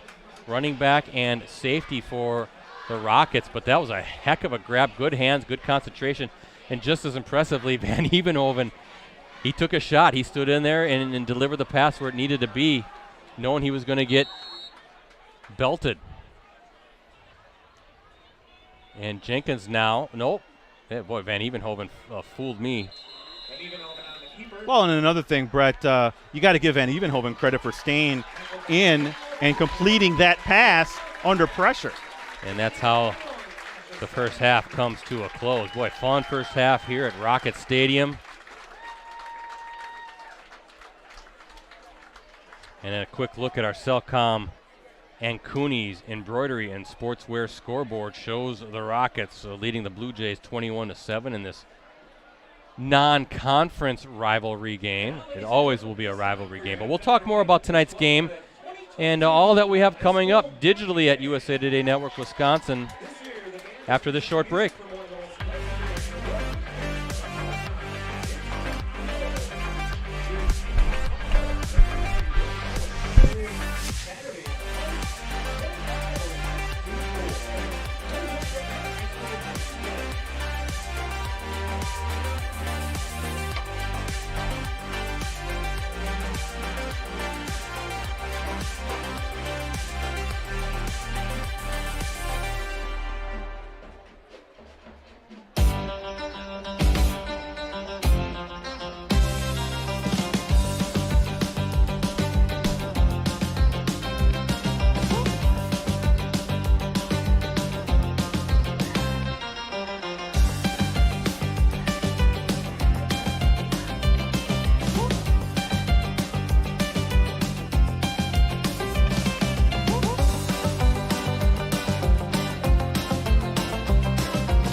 Top of the 222 building on College Avenue in downtown Appleton. It's Varsity Roundtable.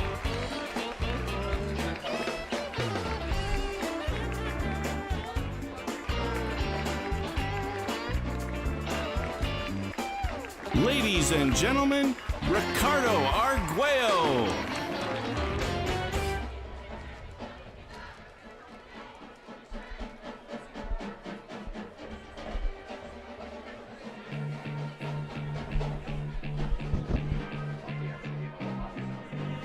Live from a secret location somewhere in northeast Wisconsin, it's Clubhouse Live. We'll look back on how the Packers fared, we'll talk football, we'll take a peek at what's next on the schedule, and we'll have our usual fun too.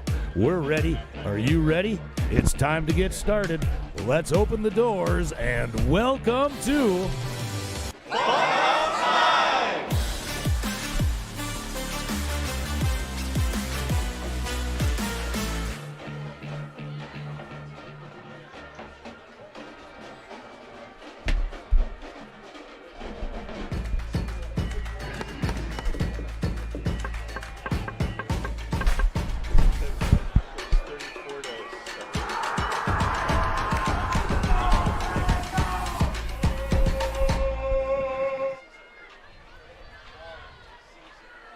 Welcome back to Rocket Stadium here at Neenah High School, site of tonight's Week 2 non-conference matchup between the Neenah Rockets and the Menasha Blue Jays.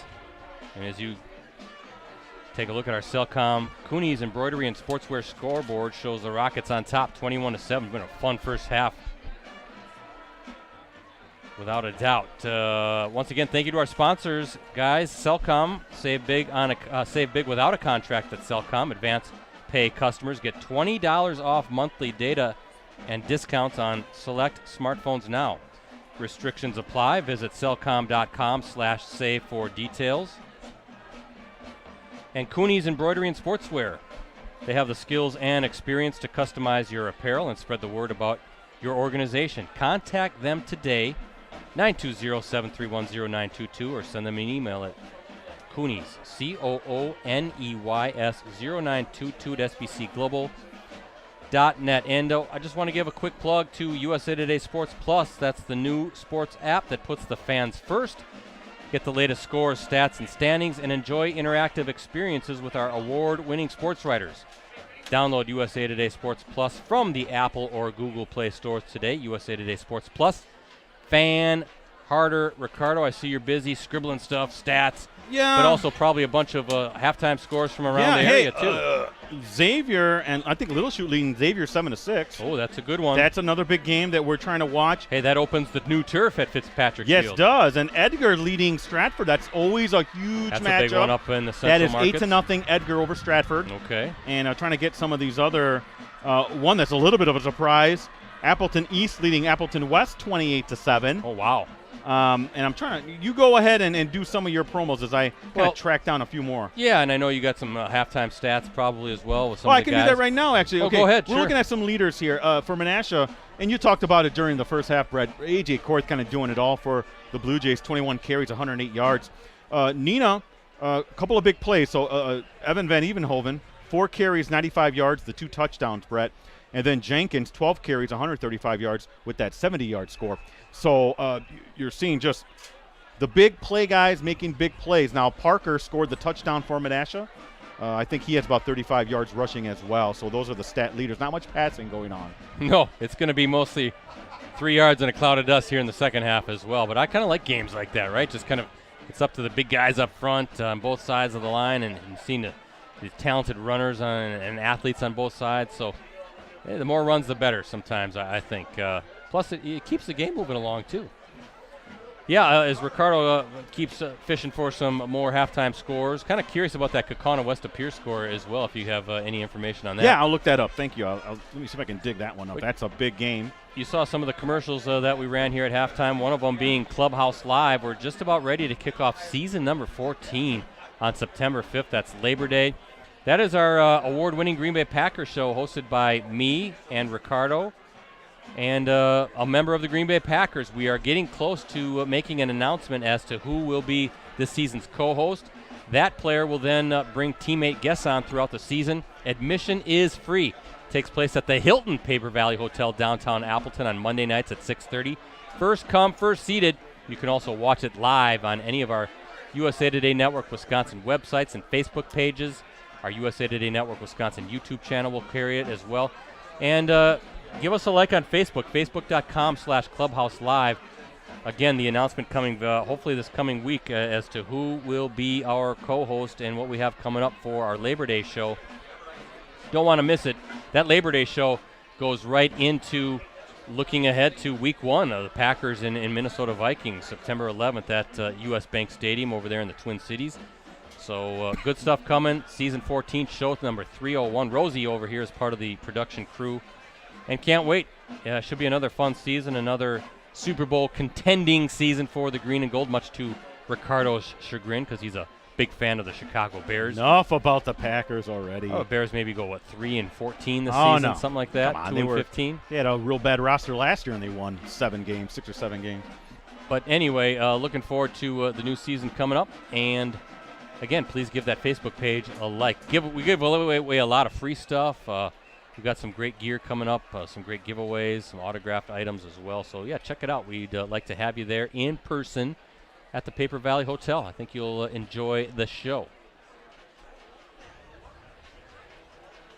Brett, another score. You talked about Kaukauna, West Appear. Yeah, how's that game At going? the half, West Appear 28, Kaukauna 14. Oh, interesting. Najee Mitchell probably having a big game for the Phantoms, right? And at halftime, Kimberly 28 to Forest nothing. All right. So some of the key games that we were looking at, Ricardo has been able to update everybody on. This one, of course, another key game, rivalry game, 21-7, Rockets with the lead. It's the Neenah Marching Band, Ricardo, giving us a little taste of Chicago. Yeah, I was kind of bopping along to some of those great hits. First off, I want to thank Jim Rosandick. He's Elite 11 football team. You can catch that on the Post Crescent site. That's out. Yeah, postcrescent.com/sports/varsity. You should find it there. It's our digital showcase of the top football players in the area. We have a couple from these two teams. A.J. Korth on the team along with Jace Jenkins. And we're expecting to see another one next week with Brock Salm of the Appleton North Lightning. Trying to think how many now, 4 games in 2 weeks. We've done the double headers the last 2 weeks, 1 and 2, Thursday, Friday games. How many of your Elite 11s have we seen? So how many far? is that? We've seen Doucette from Kimberly. We've seen Jenkins. We've seen Gabe Herman. That's we've 3. Seen JoJo Azur from 4. Bayport. Now we've seen A.J. Korth as 5. And that's 5 of the 10, 5 of the 11. Now we'll see Brock Salm next. 6. That's pretty good, getting the showcase. And, we were slated to things can change, but we were supposed to do Freedom. That's Carter Krewald. Yep, later in the season, hoping to see the Irish. So that's pretty good. And after tonight, we'll have already seen 7 different teams, including a number of state-ranked teams as well. That's thanks to your very clever scheduling. What do they say? Even a blind squirrel finds a nut from time to time. But yeah. And then Varsity Roundtable, we're getting ready to kick that off, September 14th now? Yes. And we're going to talk with some of the girls' volleyball teams. We expect it to be we're taking a step up. Wouldn't you say, Rosie? We're really upping the production value of the show. Going to make it much more fun than it normally is. Going to have live studio audience. We're hoping to have that every week. Do some special things. And really, it's the only showcase of student athletes every week in the area. It's 30 minutes dedicated to those great student athletes, great teams. You got to be a good team to be on the show. That's the only prerequisite. We're not going to have an 0-9 football team on the show. All right, you got to win games, and you got to be one of the top teams because there's only so many weeks, Brett, that we can have it. And again, this show is along the valley. We're expecting to have Luxembourg Casco girls volleyball on the show. Maybe Bayport football, depending on where they are in the playoffs. All the way down to Oshkosh and Fond du Lac. We've had, folks on from those areas. So it's a great Valley show. It's unique. It's the only show in the area that I think, really in the Midwest. I'm trying to think of another high school. Maybe in the world. Show. Maybe in the world. I wouldn't go that bold, but maybe somewhere in Myanmar there's a show dedicated to high school or prep athletes. But, yeah. Fun stuff. September 14th, Brett. Yep, looking forward to getting that going again. Of course, the R&B Show podcast. I know we have plans to get that up and running again very shortly as well. Kind of taking these first few weeks, right, to let we want to get past Labor Day, kind of get the thing, when get the kids season are back. going. The kids are back. We right. want everybody in school, and then we'll start doing that. It's still kind of tough because people are still in half school mode and half summer mode, So, like last night, for instance, with Bayport and Notre Dame playing, I'm guessing a lot of those parents and kids might be having a couple days off up in the Northwoods again, enjoying the last little bits of summer. So we kind of let things breathe a little bit as far as the season go. But we're going to hit it hard here in the next couple weeks, including Clubhouse Live Monday, Varsity Roundtable Wednesday, podcast most every week, I would think, or every other week. And then our varsity game of the week live stream again next Friday night. Kaukauna taking on Appleton North at Kaukauna. That's a Fox Valley Association matchup. We'll kick it off at 6:45 p.m. And you can access our previous Game of the Week live streams on our USA Today Network Wisconsin websites. Just go to the sports section and scroll down until you see the Watch Our Varsity Game of the Week Prep live streams link. Already going to be week 3 next week. That's hard to believe. We'll be a third of the way through the season, and school will not have been in session yet. By the way, cross country had a couple big meets today. The Irish Invitational over there at Irish Routers Golf Club. Freedom, yep. Yep, Freedom, the headliner there, along with Kaukauna. I think Kaukauna girls won it. They have some fantastic runners there for the Ghosts. And then Appleton West also hosted a big cross-country invite as well. That Appleton West invite, isn't that usually at Winnigamie Golf Club? That I'm not sure, but I think so. There was a lot of top teams there too. So yeah. Our area is a hotbed, well, for every sport really, other than maybe gymnastics. Wouldn't you say, Brett? Oh, no doubt. I mean, any big meet around here, you're going to see top athletes and top teams. We talked about that last night during the Bayport Notre Dame game. The amount of really standout cross-country runners that there are, boys and girls, and all divisions. I think of even like Division 2, where Valder's boys have been a dynasty really with all the state titles they've been winning. But looking here in the Fox Valley Association and beyond, really outstanding athletes. But volleyball, soccer, tennis, swimming, I mean, football, obviously, it just doesn't matter. Speaking of Northeast Wisconsin, Ricardo does not take a backseat to anybody when it comes to high school sports. Speaking of girls volleyball, I know a couple of our area teams. Best of luck to them going down to that big joust tournament this weekend. That's a big southeastern Wisconsin kind of tournament that features not just the best teams from around the Milwaukee area and the metro area down there, but also from the valley. We've seen a few of our teams do well. I know Appleton North a few years ago actually won the joust. And that's something to see as our volleyball teams really kind of have their standout seasons. We have some great ones around the area. We talked about Luxembourg-Casco. Freedom's really good. Appleton North, Kimberly, Hortonville, really good squad. So we're expecting to see some great seasons from those respective teams. Yeah, it should be a fun fall. And a lot of that then perfect segue into the Northeast Wisconsin High School Sports Awards show, because then we'll start accumulating candidates for nominees for each of the 9, I think, fall sports, and start announcing the nominees for the show. This past year, it took place in May, towards the end of May, at the Lambeau Field Atrium. And hoping as the fall goes on, we'll have some more news about where the 2023 show will be held and some more details. But you got to start planning, right? Because the fall season is here, and we got to start putting some candidates out to invite to that show next spring. And Ricardo and I, you and we co-hosted. Rosie's part of the production crew. That's kind of how it always is. We got to get Rosie hosting one of these. Hey, we should. And maybe you can be part of the production crew. Hey, I'll do whatever you got to do. Now, don't tell me they're going to put some more time on the clock. There's not much more we can talk about. And they just added 3 more minutes. I got to talk to the folks up here and ask what's going on with that. By the way, Winneconne leading Amarillo 15-7 at the half in the annual China Bowl game. That's another big rivalry game. Can you do me a favor and look up Manitowoc and Mona Shores? I'll see it. Yeah, okay, hold on a minute. While you're doing that, again, Manitowoc a few days ago or a couple days ago, they hopped on the ferry, crossed Lake Michigan over to Ludington, Michigan, and I think then bust down, or I'm assuming they must have bust down to get to Mona Shores, Michigan, and it's the first Battle for the Badger, I think is what they called it, a trophy game between Manitowoc and Mona Shores. I don't know if it's always going to be Mona Shores, and will Mona Shores come back and play Manitowoc next season? I would imagine they'll hop on the ferry. But a really cool idea by Greg Enns, the Manitowoc coach, formerly the longtime Little Chute coach. I just think it's a good time of year to do it before school starts, so there's no class academics to get in the way, and a really good team bonding experience, I would think. I've never been on the ferry. I always thought that'd be kind of a fun trip to do sometime. But, yeah, Manitowoc crossing the Lake Michigan and taking on a team from Michigan. Be kind of curious to see how the Ships are doing tonight in the Battle for the Badger, the inaugural game. At halftime, Brett, here's what we have. Mona Shores leading Manitowoc 28-6. Ooh, I heard Mona Shores is very good. That's what I heard, too. I think you might have told me that. Yeah, I heard that, I think, in some of the coverage that this game was getting, that there was a pretty strong team over there in Michigan. Of course, Manitowoc was defeated by Appleton West last week, 44-21. Yeah. But still a great story. I would like to know more about that kind of budding thing. That'd be so cool if Mona Shores traveled back to Manitowoc next year. I think that's just phenomenal. Well, what we should do sometime is maybe in 2 years hop the ferry ourselves and stream a game out there. I think that's I don't know about that, but I think that's a great story. What do you think, Rosie, huh? We go over to Mona Shores, Michigan and stream a high school football game? Live stream the ferry over? Could we go over there and do a live stream check and then take the ferry back? How long is it? About a 4 or 5 hour ride across Lake Michigan? I don't know. Is it 3 hours? That's not too bad then.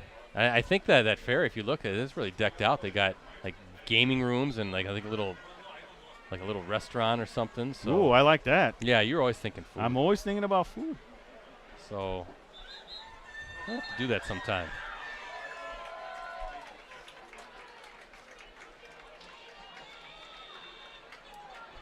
All right, first half scoring for the Rockets, a pair of touchdown runs by Evan Van Evenhoven, 65 yards and 25 yards, both in the first quarter. Rockets led 14-zip.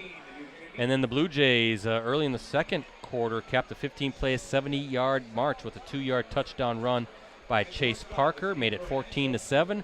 And then, again, another one-play drive. Jace Jenkins, a 70-yard score with 3:31 to play in the second quarter.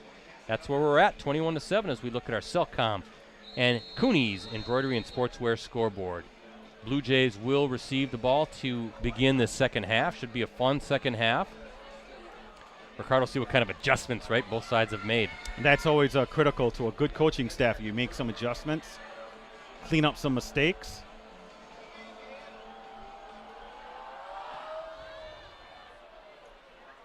Well, good hands to scoop up that low kick. I think that's Parker there receiving it near the 40. I think they'll spot it at the 39-yard line. So very good field position for the Blue Jays to open the second half.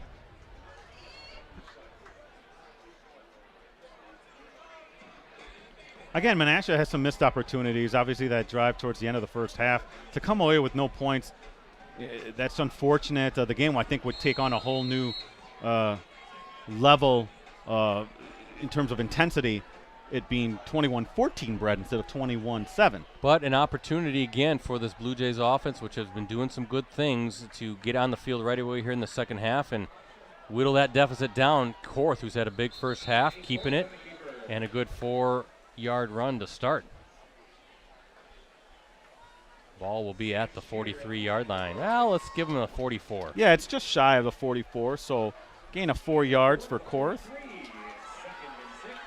22 carries, 112 yards for A.J. Korth. One of Ricardo's elite 11s. He's going to have another big year this year. This again, and we've said this already, this is probably the best team they're going to play all season. I looked at their schedule, Brett. Yeah, I'll run down actually the schedule for both teams, but that's a good reminder. Again, Menasha playing in the FRCC, and I think we're going to get, is that a procedure call? False start against the Blue Jays. We'll back them up 5 yards. Yeah, let me look at the Blue Jays schedule. So at Manitowoc next week, then Green Bay West, at Green Bay East, Sheboygan South. The big one as far as the FRCC South happens September 30th at Calder Stadium against Notre Dame. That's week 7. But Notre Dame did not look very impressive against Bayport. Now again, that's Bayport, so it will probably be a game that Menasha, will have to play very, very well in to win. But other than that team, Brad, read the rest of it. Well, at Sheboygan North and Green Bay Southwest. That's just not a strong schedule, and that's one of the reasons why, Menasha was able to get Neenah on the schedule. You're right. Oh, go ahead. They played Appleton East really well last week, or started slow, but really played better as the game went on. Is this Parker? Oh, wow. Good run. Look at that. One of the Neenah defenders. Wow, good job by Parker, Ricardo. Moving that pile, I should say. But I was watching one of the Neenah defenders. He was trying to get a foot in the grass, and he just kept sliding. They need that turf field. They'll get it next year. Yes. But finishing on Notre Dame, yeah, you're right. The pick to finish second in the FRCC South, but the Tritons were blanked in week 1 by Pulaski 14-zip, and then losing 24-3 last night to the Pirates. They have yet to score an offensive touchdown in 2 weeks. And that's what I'm saying is that those are some pretty good teams they played against, but there's a big question mark with Notre Dame. I don't know how good they are. Could be a down year overall in the FRCC South. Parker after that big carry. Boy, hard run for Parker. Won't go down. Finally, it takes about 3 or 4 rockets to bring down Chase Parker, the senior running back.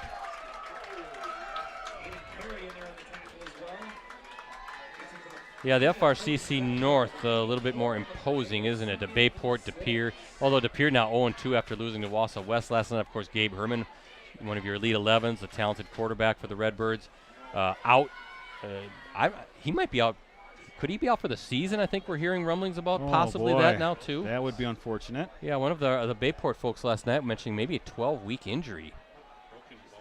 Yeah, broken bone is what he was telling us. So we'll have to check that out. But Korth will get wiggling his way for the first down and a good start to open this drive. But West De Pere in the FRCC North, they should be good. And then again, the FVA is just everybody's going to start beating each other up pretty soon here as the conference games begin next week in week 3. Looking at Neenah's schedule, they're at Oshkosh West next week, then Fond du Lac and Appleton North back-to-back games. Well, those are toughies. Even Oshkosh West, they beat Neenah last year. Yeah, and they have a pretty good defense. So those are no gimmies. There are no gimmies in the FVA, in my opinion. No, Fond du Lac and Appleton North weeks 4 and 5 here at Rocket Stadium. First down for Korth and the Blue Jays. We get another procedure call. Pre-snap stuff can't happen. Can't happen.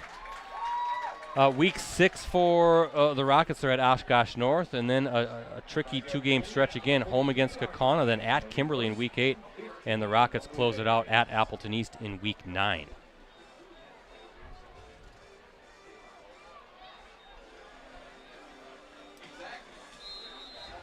So 1st and 15 now coming up for the Blue Jays. A couple of false starts here on this drive. You're able to overcome the first one, but again, you're looking when you're starting 1st and 15. You know, and your passing game hasn't really clicked tonight. It's tough. You don't want to hurt yourself, and that's what they're doing is shooting themselves in the foot. Running game though looking strong here tonight, and to open this second half. Look at that ball fake, but good cut back inside because I thought he was going to be down. And that's A.J. Korth using his footwork, his agility, and his athleticism to get to the outside and make something out of nothing. I think that was Aiden Carey who he juked. Holy smokes, that was a heck of a run by Korth. He should, if that's got to be a little deflating for Neenah's defense as well. They're getting, in terms of the run game anyway, Menasha's getting a good enough push to where they're getting positive yards every time they run the football. Second down and 4 or 5 from the 32-yard line.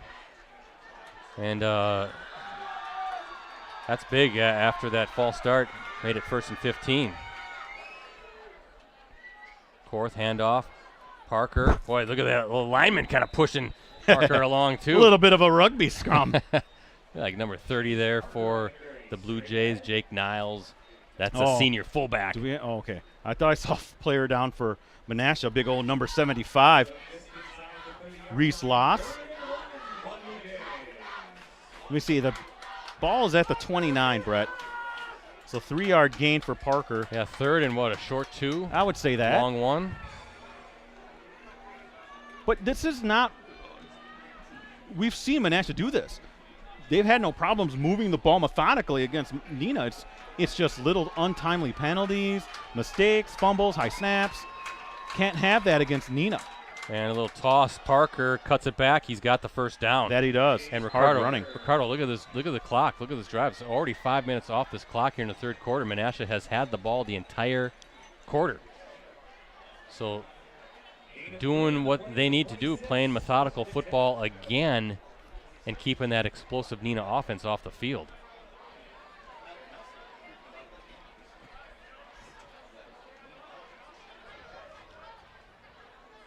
And you can see Ricardo, Menasha huddling up and no big rush. They got a nice little rhythm going. Got to finish. we've seen this before, at least a couple times in the first half. They've moved the ball, but shot themselves in the foot. And Parker, nothing doing there. Trying to see which Neenah defender got in. Number 72 for the Rockets, Blake Dietzen. How about the senior, 6'2", 255-pound senior defensive lineman getting in there, causing some trouble. Dietzen also plays on the offensive end too, Brett, as an offensive lineman. They're happy to have him back. I think he was lost all season, for most of the season. I think he suffered an injury in the Menasha game, if I remember correctly, and able to come back, and he is just a stalwart on both sides of the line. Any relation to the Kimberly Dietzen? That I don't know. Or the John Dietzen. Yeah, from Seymour. Parker again gets away from one, still on his feet, and finally brought down. And now it's getting a little chippy. So a big third down for both squads coming up. Talking about both teams, they each advanced to the playoffs last season. Neenah made it as far as the second round in the Division I postseason brackets, where it fell to Appleton North 28-7. Meanwhile, Menasha reached the Division III state semifinals before bowing out in a 36-21 loss to Rice Lake. Blue Jays Division II state champs in 2014, Division III state runner-up in 2019.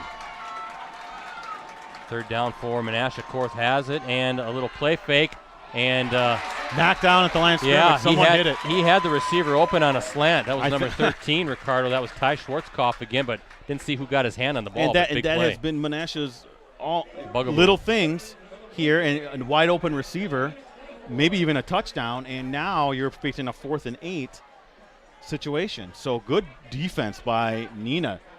Rockets were incredible last week against Spash. They're playing a very solid game against De Pere, right, and playing very solidly tonight. I'm guessing that must be a drill that they work on as far as defensive lineman, right? You see that quarterback and get that hand up, try to knock it down. Yeah, if you're not going to get to the QB, put the hands up, the big paws. Close that passing lane, and let's see what Korth has to do here downfield. Oh, overshot. He had him. He did, just a little high.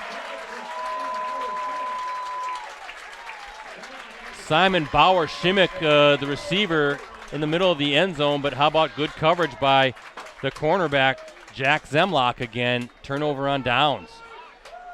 One-on-one there, Ricardo. Ball was just a little high. 11-play drive for naught for Menasha. So the Rockets will hold on to that 2-score lead as we look at our Cellcom Cooney's Embroidery and Sportswear scoreboard. 21-7. Rockets advantage here. 4:56 to play at Rocket Stadium. With that big old video board there on the left, the north end of the stadium. All these teams, all these schools have these video boards now. Yeah, a real nice one at Gerke Field last week for that Kimberly Spash game. As Jenkins brought down, I think that was number 6, Anthony Altabelli, the senior defensive lineman, wrestling Jenkins down.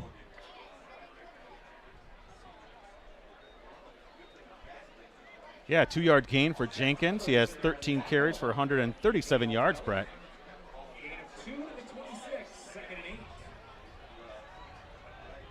Very tight formation for Neenah. Oh, quick snap. And I think that might be a procedure call there as well. Going to back up the Rockets 5 yards. You know, we mentioned, too, on the staff now, Steve Jorgensen, a member of the Rockets coaching staff. He built, of course, powers at Oshkosh North, and Kimberly, as their head coach, also helped elevate Fond du Lac during his time as an assistant. Spent, I think, a year as the Cardinals head coach. His son, Steven, then ran that program. Yes. Steven now an assistant at Bayport. Yes. Along with Steven's brother, is it Matt Jorgensen, I think, is with the Pirates? He is. So Steve Jorgensen now here with the Rockets. And Jace Jenkins nowhere to go, and that penalty causing some problems there. 3rd and long coming up. Yeah, look at it. Steve Jorgensen, he led Oshkosh North to the Division I state championship in 2000. Wasn't that Darren Charles on that team? Darren Charles, Bob Doherty, those are the 2 big guys. That's 22 years ago now. Hey, Unbelievable. Darren Charles had a cup of tea with the Bears in the training camp. I remember that. Then guided Kimberly to Division II state titles in 07-08, Division 2 state runner-up in 2009.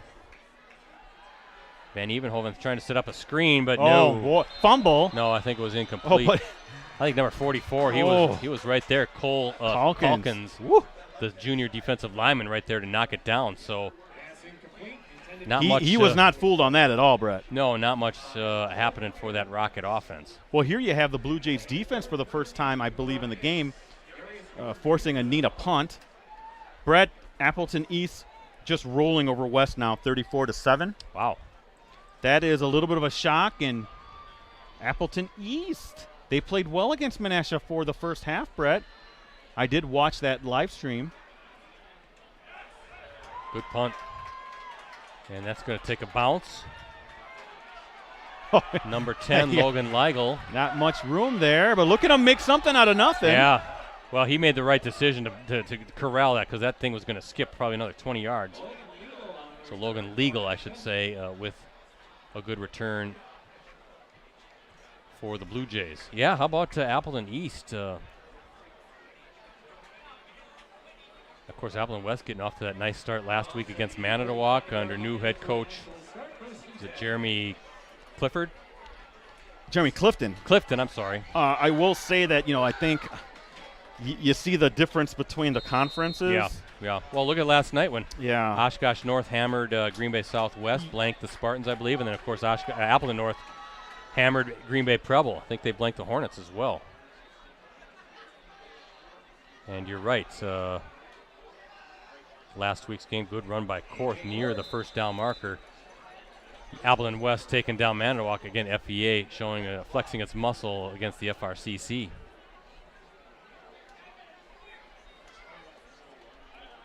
Yeah, and I like VFA, but still. Well, still, I think the VFA is just not close to the talent level of the FVA. But the VFA taking on the FRCC, Appleton West beating Manitowoc last week. Right. I sometimes still think of the Terrors as an FVA team. They're in the VFA along with Hortonville as Korth wrestled down hard. That league also features Spash, Wausau West, Wisconsin Rapids, and Marshfield. I don't think Wausau East has a football team this year, do they? I don't believe they do. The JV maybe, not varsity. I saw Wisconsin Rapids got hammered last week as well. Yeah, and they were picked to win the VFA. Yeah, so who knows? We'll see how it all shakes out in the next couple weeks. Either way, it's a big win for East. They felt pretty good against Menasha last week. That game got out of hand, but it was 14-7 at the half, Brett. Yeah. And now they came and they're really taking it to Appleton West. Of course, playing at the FVA, there's a lot of great teams in the Fox Valley Association. Plenty of time for Korth. Yeah, open. Whoa, he had his receiver wide open, just threw behind him. That was a tough throw. Didn't get a chance to plant his feet and set. Kind of threw it on the run. Caden Massey Plowman, number 15, the senior, wide open in the middle of the field. So third down coming up. Ball at the 40-yard line. Big miss. Yeah, and A.J. Korth is struggling a little bit passing the ball. He's had a few long bombs that have come just inches from being a completion. Those are ones that you can't miss, especially in a game against a team the caliber of Neenah. In a game that's still well within reach. Yes. As Korth going to just tuck it in, bounces outside. Look at that. He hit his lineman and still was able to find enough room to bounce it outside and take it for the first down. It looked like that was going to be stopped. He stayed on his feet, didn't panic. He is just a really, really smart runner. Good awareness. This is really an odd game because, like you said, the time of possession is hugely in favor of the Blue Jays right now. Feels like this Menasha offense has been on the field a ton this game. And, again, has to be frustrating for not only the Neenah defense, but, those guys on the Neenah offensive side, they want to get out there. Very true. They got 2 one-play touchdowns. They know they can hit a home run on any play as Korth wrestled down again under 1:30 to play. Clock running here in this third quarter. Very fast-moving game. But at some point, if you're on the Menasha side, you gotta get some points. You're going to be running out of time. These drives are taking a long time. Yeah, Ricardo showing me just 3 offensive plays in the punt. Well, yeah, 3 offensive plays in the punt for the Rockets this quarter.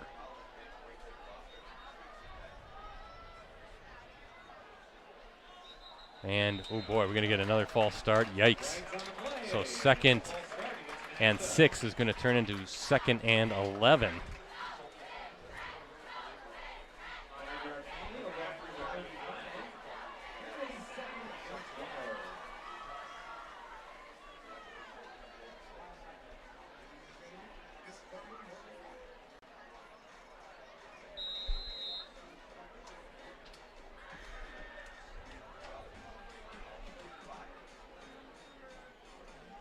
Ball at the 35-yard line of the Rockets. The Blue Jays with a 2nd down coming up. 2nd down and a long 11, we'll say. Maybe it's 12. As Korth, he's going to sling it over the middle and almost. Got to catch that. Yeah.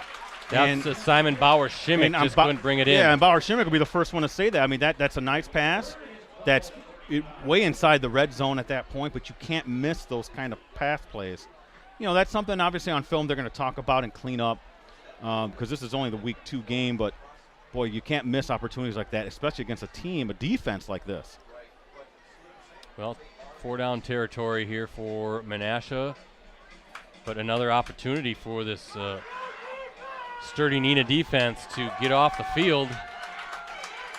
And while Menasha is chewing up the clock and some yards, all that matters, how many points on the scoreboard. Lefty Korth finds his receiver out of bounds. That's Schwarzkopf, and that will set up a very manageable 4th down cover. Very good route, very good ball on that one as Schwarzkopf gets out of bounds. So a ball will be spotted at the 27-yard line. 4th and 4, Ricardo coming up. Big play again, both sides.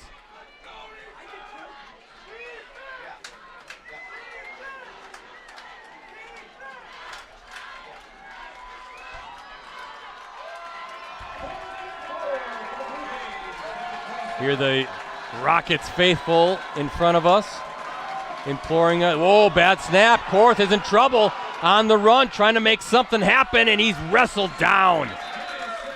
He will be just shy of the 1st down by about a yard. And a tough snap, Ricardo, kind of messed up that play. Yeah, we've been saying this all game. Little things like that are short-circuiting Menasha's drives. I'm going to have to count up how many yards they have because it's in number of plays. This is incredible. We're talking about a 8-play drive here from the 45 for their own 45 that went for naught. 2 long drives in the 2nd quarter, or 3rd quarter, I should say. Rockets will get the ball on their 24-yard line, and credit that defense. Tough snap. Korth was on the run, and the Rockets blew that up and were able to stop Korth short of the 1st down. So a chance now for Neenah to perhaps put this thing away. As Jenkins with a hard run. And looking like, Ricardo, that's probably going to be the final play of this 3rd quarter. Clock says 0, and we move to the 4th quarter as we look at our Cellcom and Cooney's embroidery and sportswear scoreboard. Rockets still holding on to that 21-7 lead over the Blue Jays. Again, folks, don't forget about that deal on a digital subscription right now to the Post Crescent and all of our USA Today Network Wisconsin sites. 2 years, $22. That's all it costs. You're locked in, right, Rosie, for 2 full years. You don't have to worry about it for 24 months, just $22. Go to postcrescent.com/subscribe. Again, that's unlimited digital access to the Post Crescent. Postcrescent.com/subscribe, or if you're watching on one of our other sister sites, type it in and hit /subscribe to get in on that deal. It's not going to last much longer.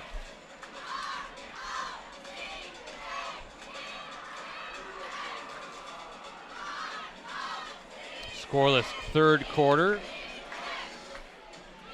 Dominated time of possession and yardage-wise by the Blue Jays, but Rockets getting off the field, and Ricardo, as this 4th quarter starts, 2nd down and 6 for Neenah, a chance to really make it a tough uphill climb as Van Evenhoven, watch out. Boy, he is quick. past the 45-yard line, maybe at the 45. Yeah, Brett, and that was great deception there. Menasha, one of their linebackers, just took down the running back doing a little deception, and Van Evenhoven able to get it to the 45. Chance now for the Rockets holding that 2-score lead, pushing it up to 3-score, and I think with the way this game is going and what we've seen,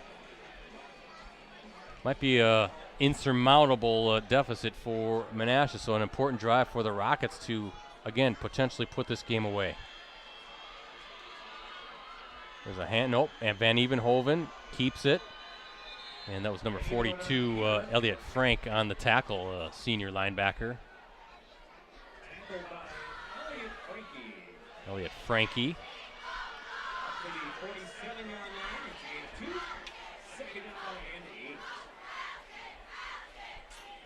And here, Ricardo, I know that the Rockets have that. We've seen 2 one-play touchdown runs, but now, right, take your time. Oh, absolutely. But if it's a big play, you got to take it. Well, absolutely, but there should be no rush to get to the line and kind of do what Menasha has done offensively, just run out that clock. As Jenkins now, and as I say that, there he goes. Jenkins looking for the end zone, and he is going in. That is a 53-yard score for Jenkins. And so much for taking your time. Yeah. But Jenkins has had a strong start to the season, Brett. Ooh, his second touchdown run of the night.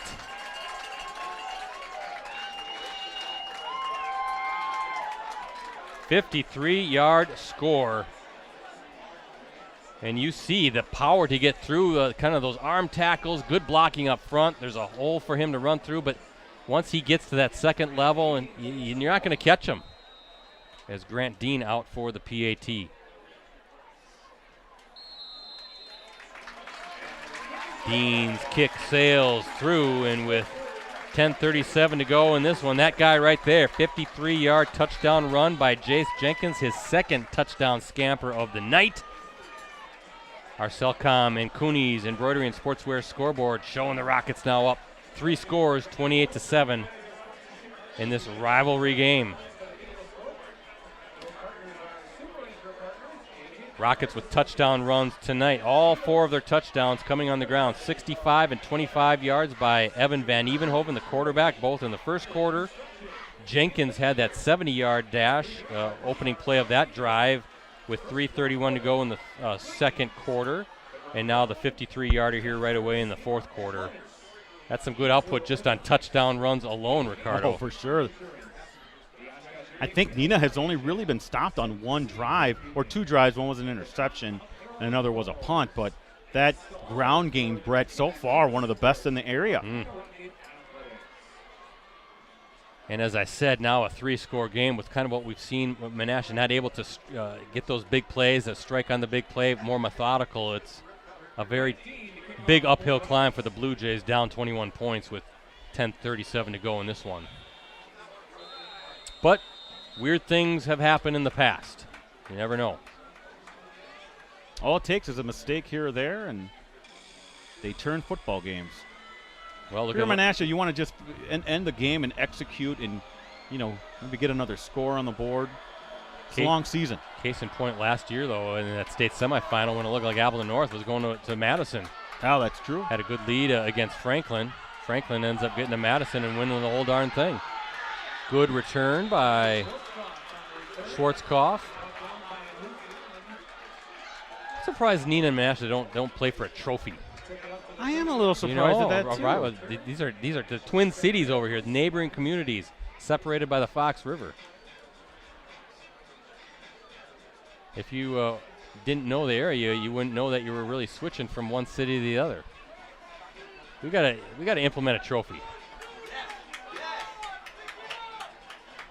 How about the NNM trophy, huh? There you Something go. Like that? Something about maybe with the Fox River. Yeah, Rosie wants to give him some live stream equipment. As Parker looking for anything, but not much there. That Neenah defense shutting Parker down. An anchor. Oh, we have a player down.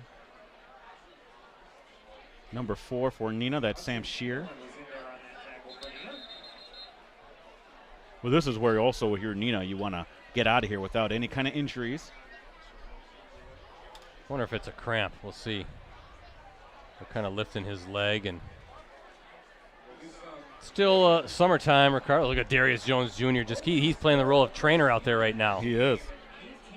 Another score. Thank you to Dan Cohen, our buddy. He's covering that Appleton West game. Appleton East 40, Appleton West 14. Ooh.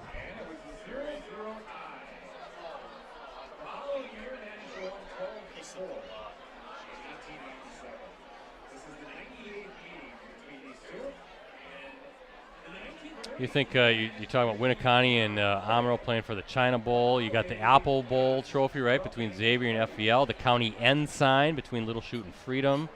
Stevens Point, Spash, and Rapids, they play for the old River Jug. We've got to get something for Neenah and Menasha here. Get something to play for. Nothing's better than the China Bowl. Never lost that while I was on varsity, Brett. There's always some. I always like that's one of the cool things about college football is when they're playing for those trophies. Slab of bacon. At the Axe. I know Michigan and Minnesota play for some. What is that called? I think it's a jug. Which one was the slab of bacon?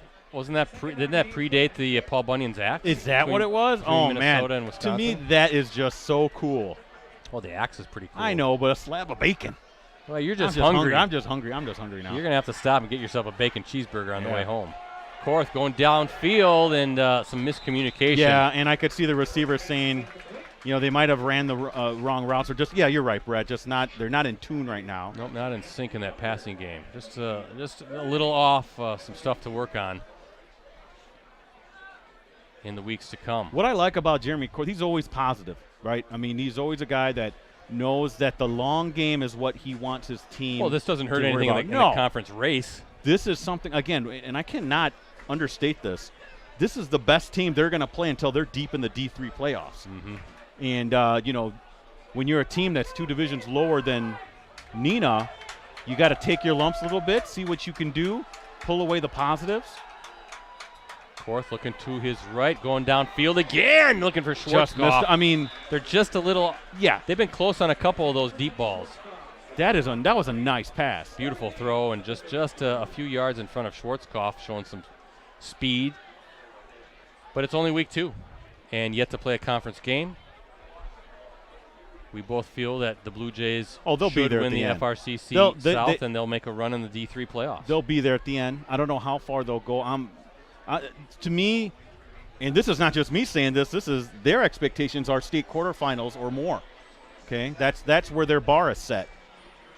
I think more intrigued at this point to see how far Neenah can go. Oh, and I was just going to get to Neenah. Yeah. With this ground game and that defense, and if they can get any kind of production from the passing game, they are going to be right up there with anybody. Oh, and there's that defense coming through on 4th down. Korth didn't have a whole lot of time, Ricardo, to set up. Really, that pocket collapsed.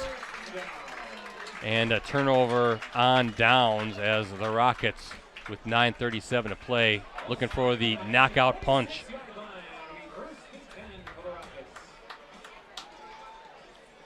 One thing about high school, though, there aren't a lot of trophy games out there. I wonder if that's just because, those crazy kids, they get a little carried away and stuff like that. I don't know. I think it would be great if these two programs got something going here.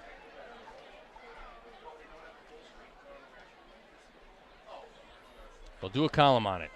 Well, especially because these two teams are very competitive now. Well, they always have been. Again, the series is pretty close overall. Was it 52-40 and 5, I want to say? 52-40 and 5, Neenah leads. So, yeah, it's gone back and forth. That's what makes a great rivalry, right? That's what I always thought about that Little Chute Freedom rivalry, that County Ensign. It seems like it goes back and forth a lot. What about the China Bowl? Has that been one-sided? No, I think Winneconne has a lead. But that has gone through its streaks, though, because it never seems like both teams are good at the same time. Does that make sense? Yeah, right. Ooh, good job by Van Evenhoven. Good hands. And look at that. He's shifty. Yeah, do you see how low he gets, too? Does not run high like we were talking last night. No big target for these defenders to shoot for as they're trying to bring down the sophomore quarterback. Third down, ball at the 20-yard line as the Rockets, again, just going to kind of take their time, let this clock run down here in week 2. Again, thanks to Mike Elkin. Doing a great job as athletic director here. And known Mike a long time. Always good to catch up with him. And a lot of excitement as Jace Jenkins getting the first down. A lot of excitement, Ricardo, in this community for that new high school that's going up on the west side, I guess. West side of town. I told Mike I haven't taken a ride out there yet. He goes, well, you can't really see a ton, but I saw a pretty cool picture that I think he tweeted, or somebody from Neenah tweeted an aerial look at the new football field. I think the press box is like the same thing. I think that's what he told us. It's basically the same press box. It's going to be looking like we're in, so plenty of space. That's what I like. But really looking forward. He was kind of describing the gym as Jenkins, and he is he in? Yes. Wow.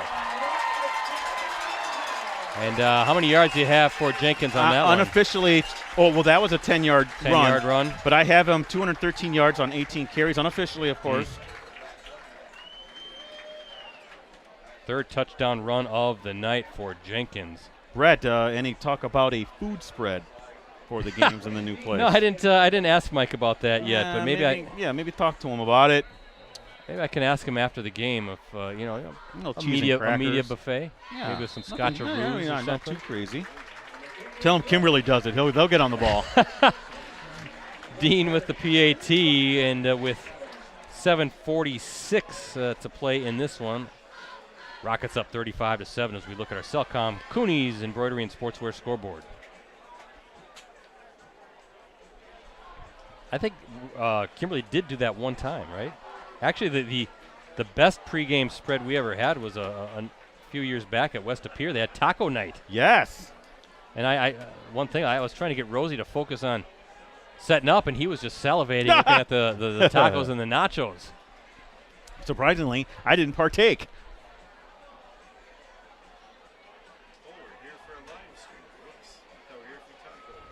Actually getting a tweet. Thoughts on the Manitowoc travel over Lake Michigan? Yeah, we talked about that actually a little bit earlier. I think it's a great idea, and I think they're playing for a trophy there. Battle for the Badger. I know Mona Shores sounds like they're kind of taking it to the ships tonight, but I hope that is the start of something, and I think that's a great idea. I think you do it in the beginning before school gets in session, so the first 2 weeks of the season, let these kids have some bonding time. As I said, I would kind of like to take a ride on the SS Badger at some point as well. I think that'd be kind of a cool trip. Love the idea. Now, you don't want to do that in like week 4 when you got, classes in session, and that could be problematic. But do it in the opening couple weeks before Labor Day, before school gets going. And I think that's good stuff that Greg Enns and the coach at Mona Shores cooked up. Need to know the Mona Shores nickname, though.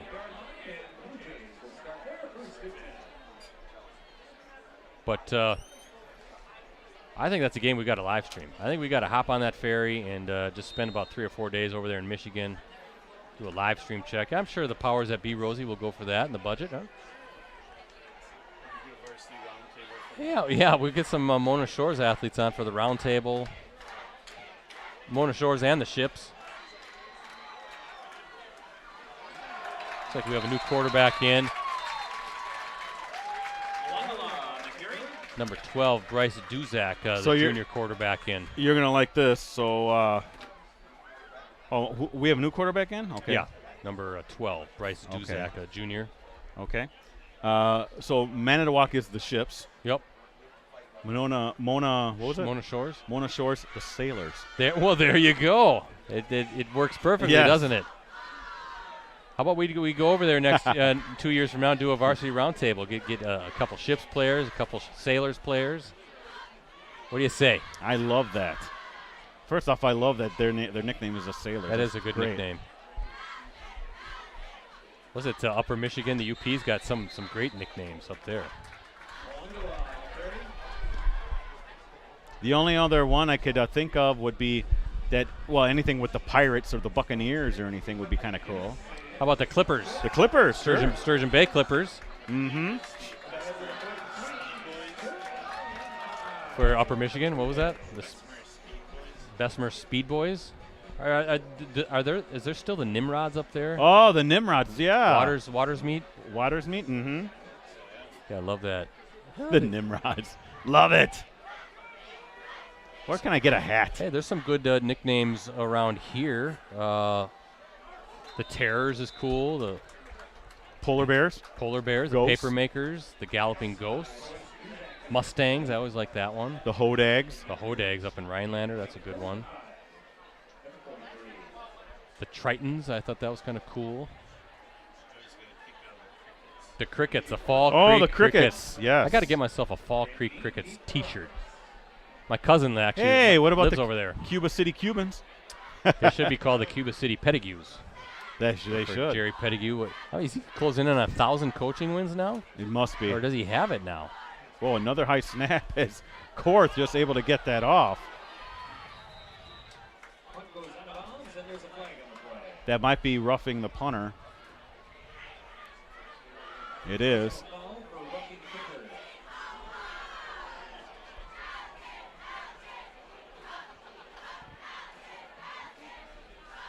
That gives another first down for Menasha. Again, be sure to check out Bill Glasheen's photo gallery later tonight on postcrescent.com. I saw Bill back and forth along the sideline. I don't know if he's still out there now. Can't see him out there, but I know he was out there earlier tonight, so he'll have a good photo gallery of all the action from this one tonight. And Ricardo, I know you got your Sunday column coming up, right? Two of them. The Appleton-centric one. Oh, yeah. And then around the valley kind of thing. Keeping you busy. That's true. Again, that's what you get. Those are subscriber-only. I do that for our subscribers. The subscriber-only content. So Ricardo's kind of recap, get some quotes and comments in there. That's what you get for your 2 years, $22 digital subscription. So hop on that right now so you can follow not only this season, but next season. You'll have 2 years of high school sports coverage along with all of our great news content.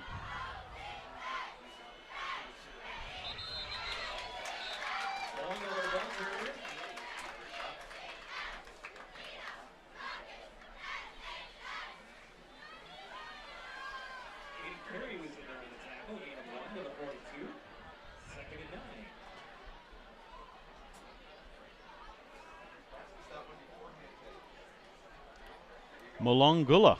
That's who's at running back right now. A knock. Say that fast a couple times. Yeah, that's a tough one, isn't it? Malungula. Malungula. He's a senior. Didn't he see I can't recall. I thought he had some touches last year. Duzak, hands off. Oh, boy. Oh, nice. Just a little. I thought he had that was a good fake. Yeah, he did. And 64 was out there. Logan Olszewski.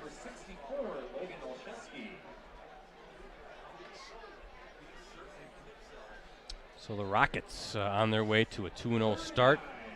Blue Jays will fall to 1-1. And we have a flag here. Conference action kicks off in week 3. What's going on here?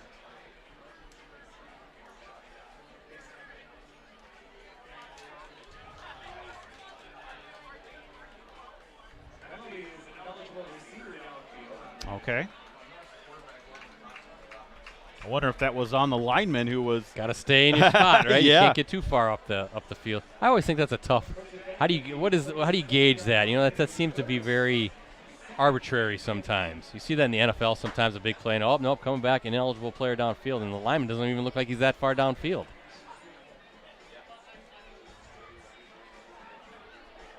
Sometimes those like hockey or soccer offsides calls too. I think, man, how do you see that? I thought it should be 2nd and 15.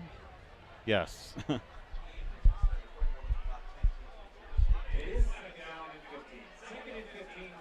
No. There you go. Now they're trying to. What is it? Now it says 3rd down. Good Lord, what's going on here? And That's a pass interference. He definitely hit him before the ball had gotten there. That was a nice pass by Duzak, Brett, junior quarterback. Presumably taking over next season. Right. Getting some snaps, getting some playing time.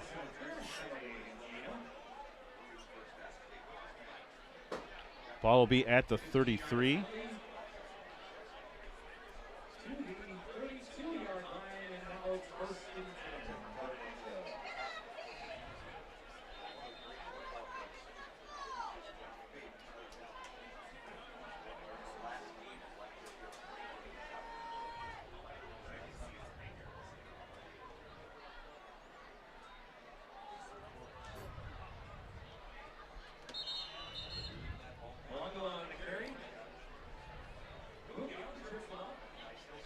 Nearing the 4:30 mark here in the fourth quarter. All Neenah.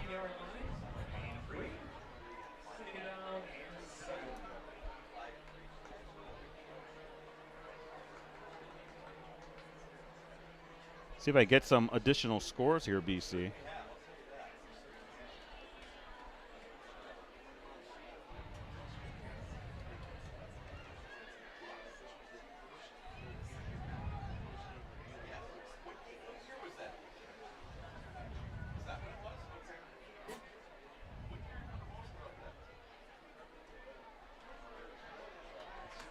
That goes nowhere.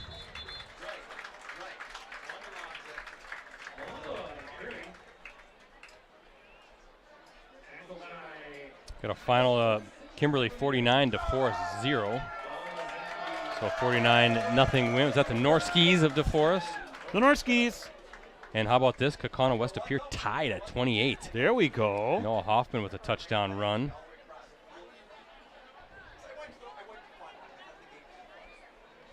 So that's a good one going on.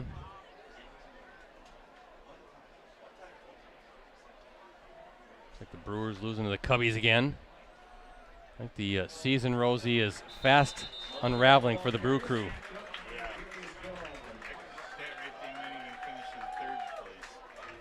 That's too bad.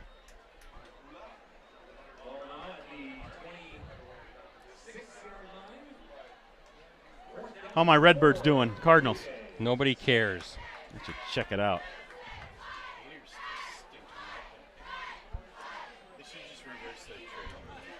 Little Shoot leading Xavier 14-6. No, I'm sorry. Check that.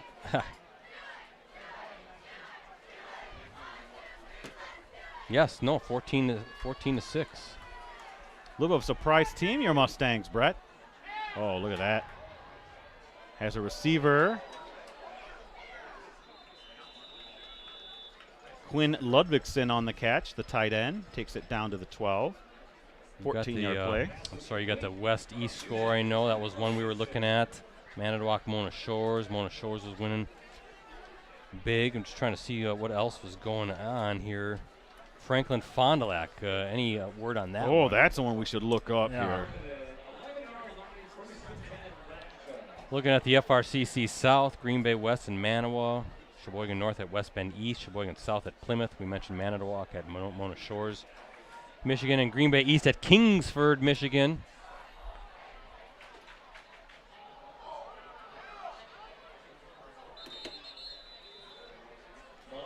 Malungala with a nice move to bounce it outside. Ball at the 6. Looks like they can still, the Blue Jays, get a first down there, right? At the 1 maybe? Yeah, well, we have a third quarter score, and it looks like Franklin's leading Fondy 28-14. Okay. Of course, Franklin, the defending state champs. You see Steve Jorgensen right below us, heading out to the field. His night's done. Assistant coach here now. Malungala looking for, is he in? No, down to the 1.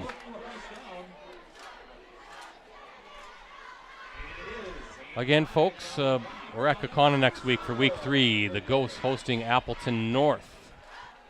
First conference action of the season. Looking forward to that. That should be a good one.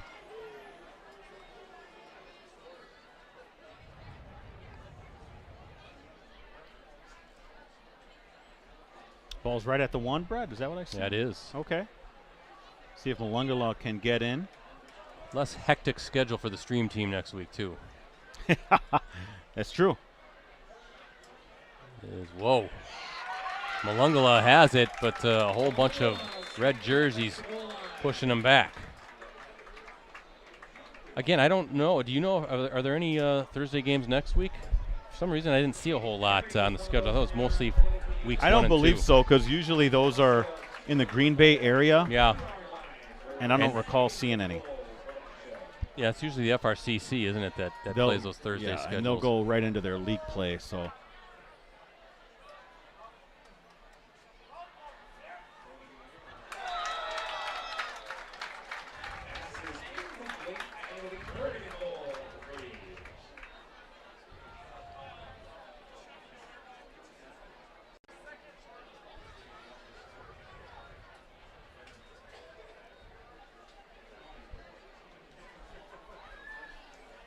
See if I can get some other scores here. Scores have not been as prominent the last few weeks. Still early in the season. It'll pick up. Franklin 42, Fondy 14. That's very recently with 4 minutes left. 3rd and goal at the 3 is what they're calling it here. Boy, Franklin, wow. Well, they got beat last week, I believe. And now Malungala is in.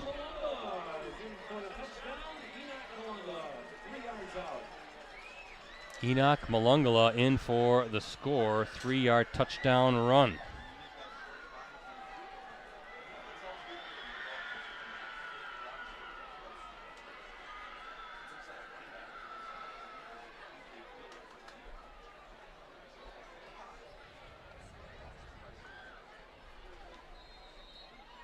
Looks like Ricardo, Jeremy Korth and the Blue Jays are maybe going to go for 2? Yeah, you know, good practice, right, for it? Sure. At this point. Run something.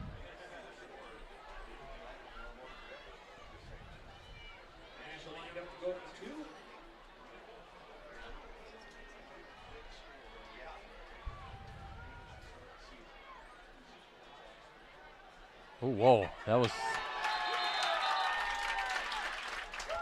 a lot of pressure there by the Blue Jays. The 2-point conversion, no good. So on that 3-yard run by Malungala, as we look at our Cellcom and Cooney's Embroidery and Sportswear scoreboard, 35-13, the Rockets now with the advantage, 11.7 seconds to go.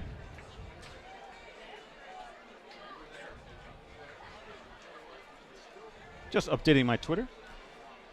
Again, you can follow me at Ricardo DeLeon. That second name is always tough. It's DELIAN. And then don't forget about Brett at PC Brettsy and Rosie at Metal Rosie. Just follow me. Gotta follow Rosie. He likes the Rosie. I like the heavy metal music.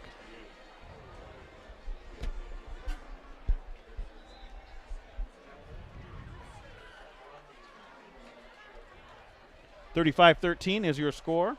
Rockets, big plays have been the name of the game for Neenah. 65, 25, 70, and 53-yard touchdown runs.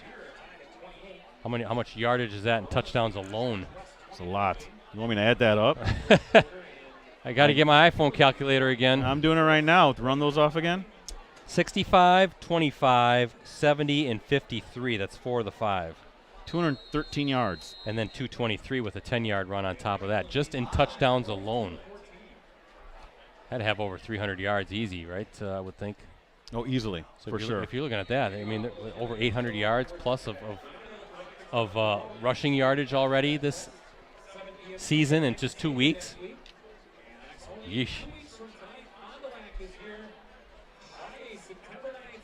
That's the big game. I just heard the announcer say. Fond du Jim Lac? Strick, our friend. Yeah. Neenah Fond du Lac. That will be a good test for Neenah. You know, that's another big school. A team that has playmakers. They kind of took it on the chin against Franklin tonight, but. Well, your thoughts as this one wraps up. I mean, Neenah, very impressive. We've seen them the first 2 weeks, and they look like the real deal, don't they? Big I mean, plays. Big plays, explosive plays, big offensive line, a defensive line that gets after you, fast defense, playmakers everywhere. Jenkins is right now, he's the leader in the clubhouse for player of the year. Oh, boy. for the Post Crescent. I'll tell you this.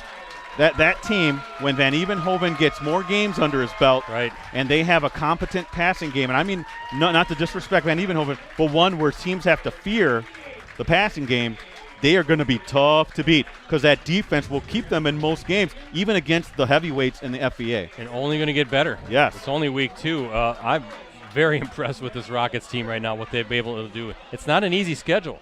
No. Taking on De Pere and Menasha in non-conference games, and they've had their way in both games and explosive plays, home runs, right? We've seen quick drive. I mean, how many? I wish I had last week's scoring chart from the Neenah De Pere game because there was a whole bunch of they had two 50-plus-yard runs by Jenkins, right? And I thought Van Evenhoven had a 50-yard run. I have to double check. Or it was another kid who did.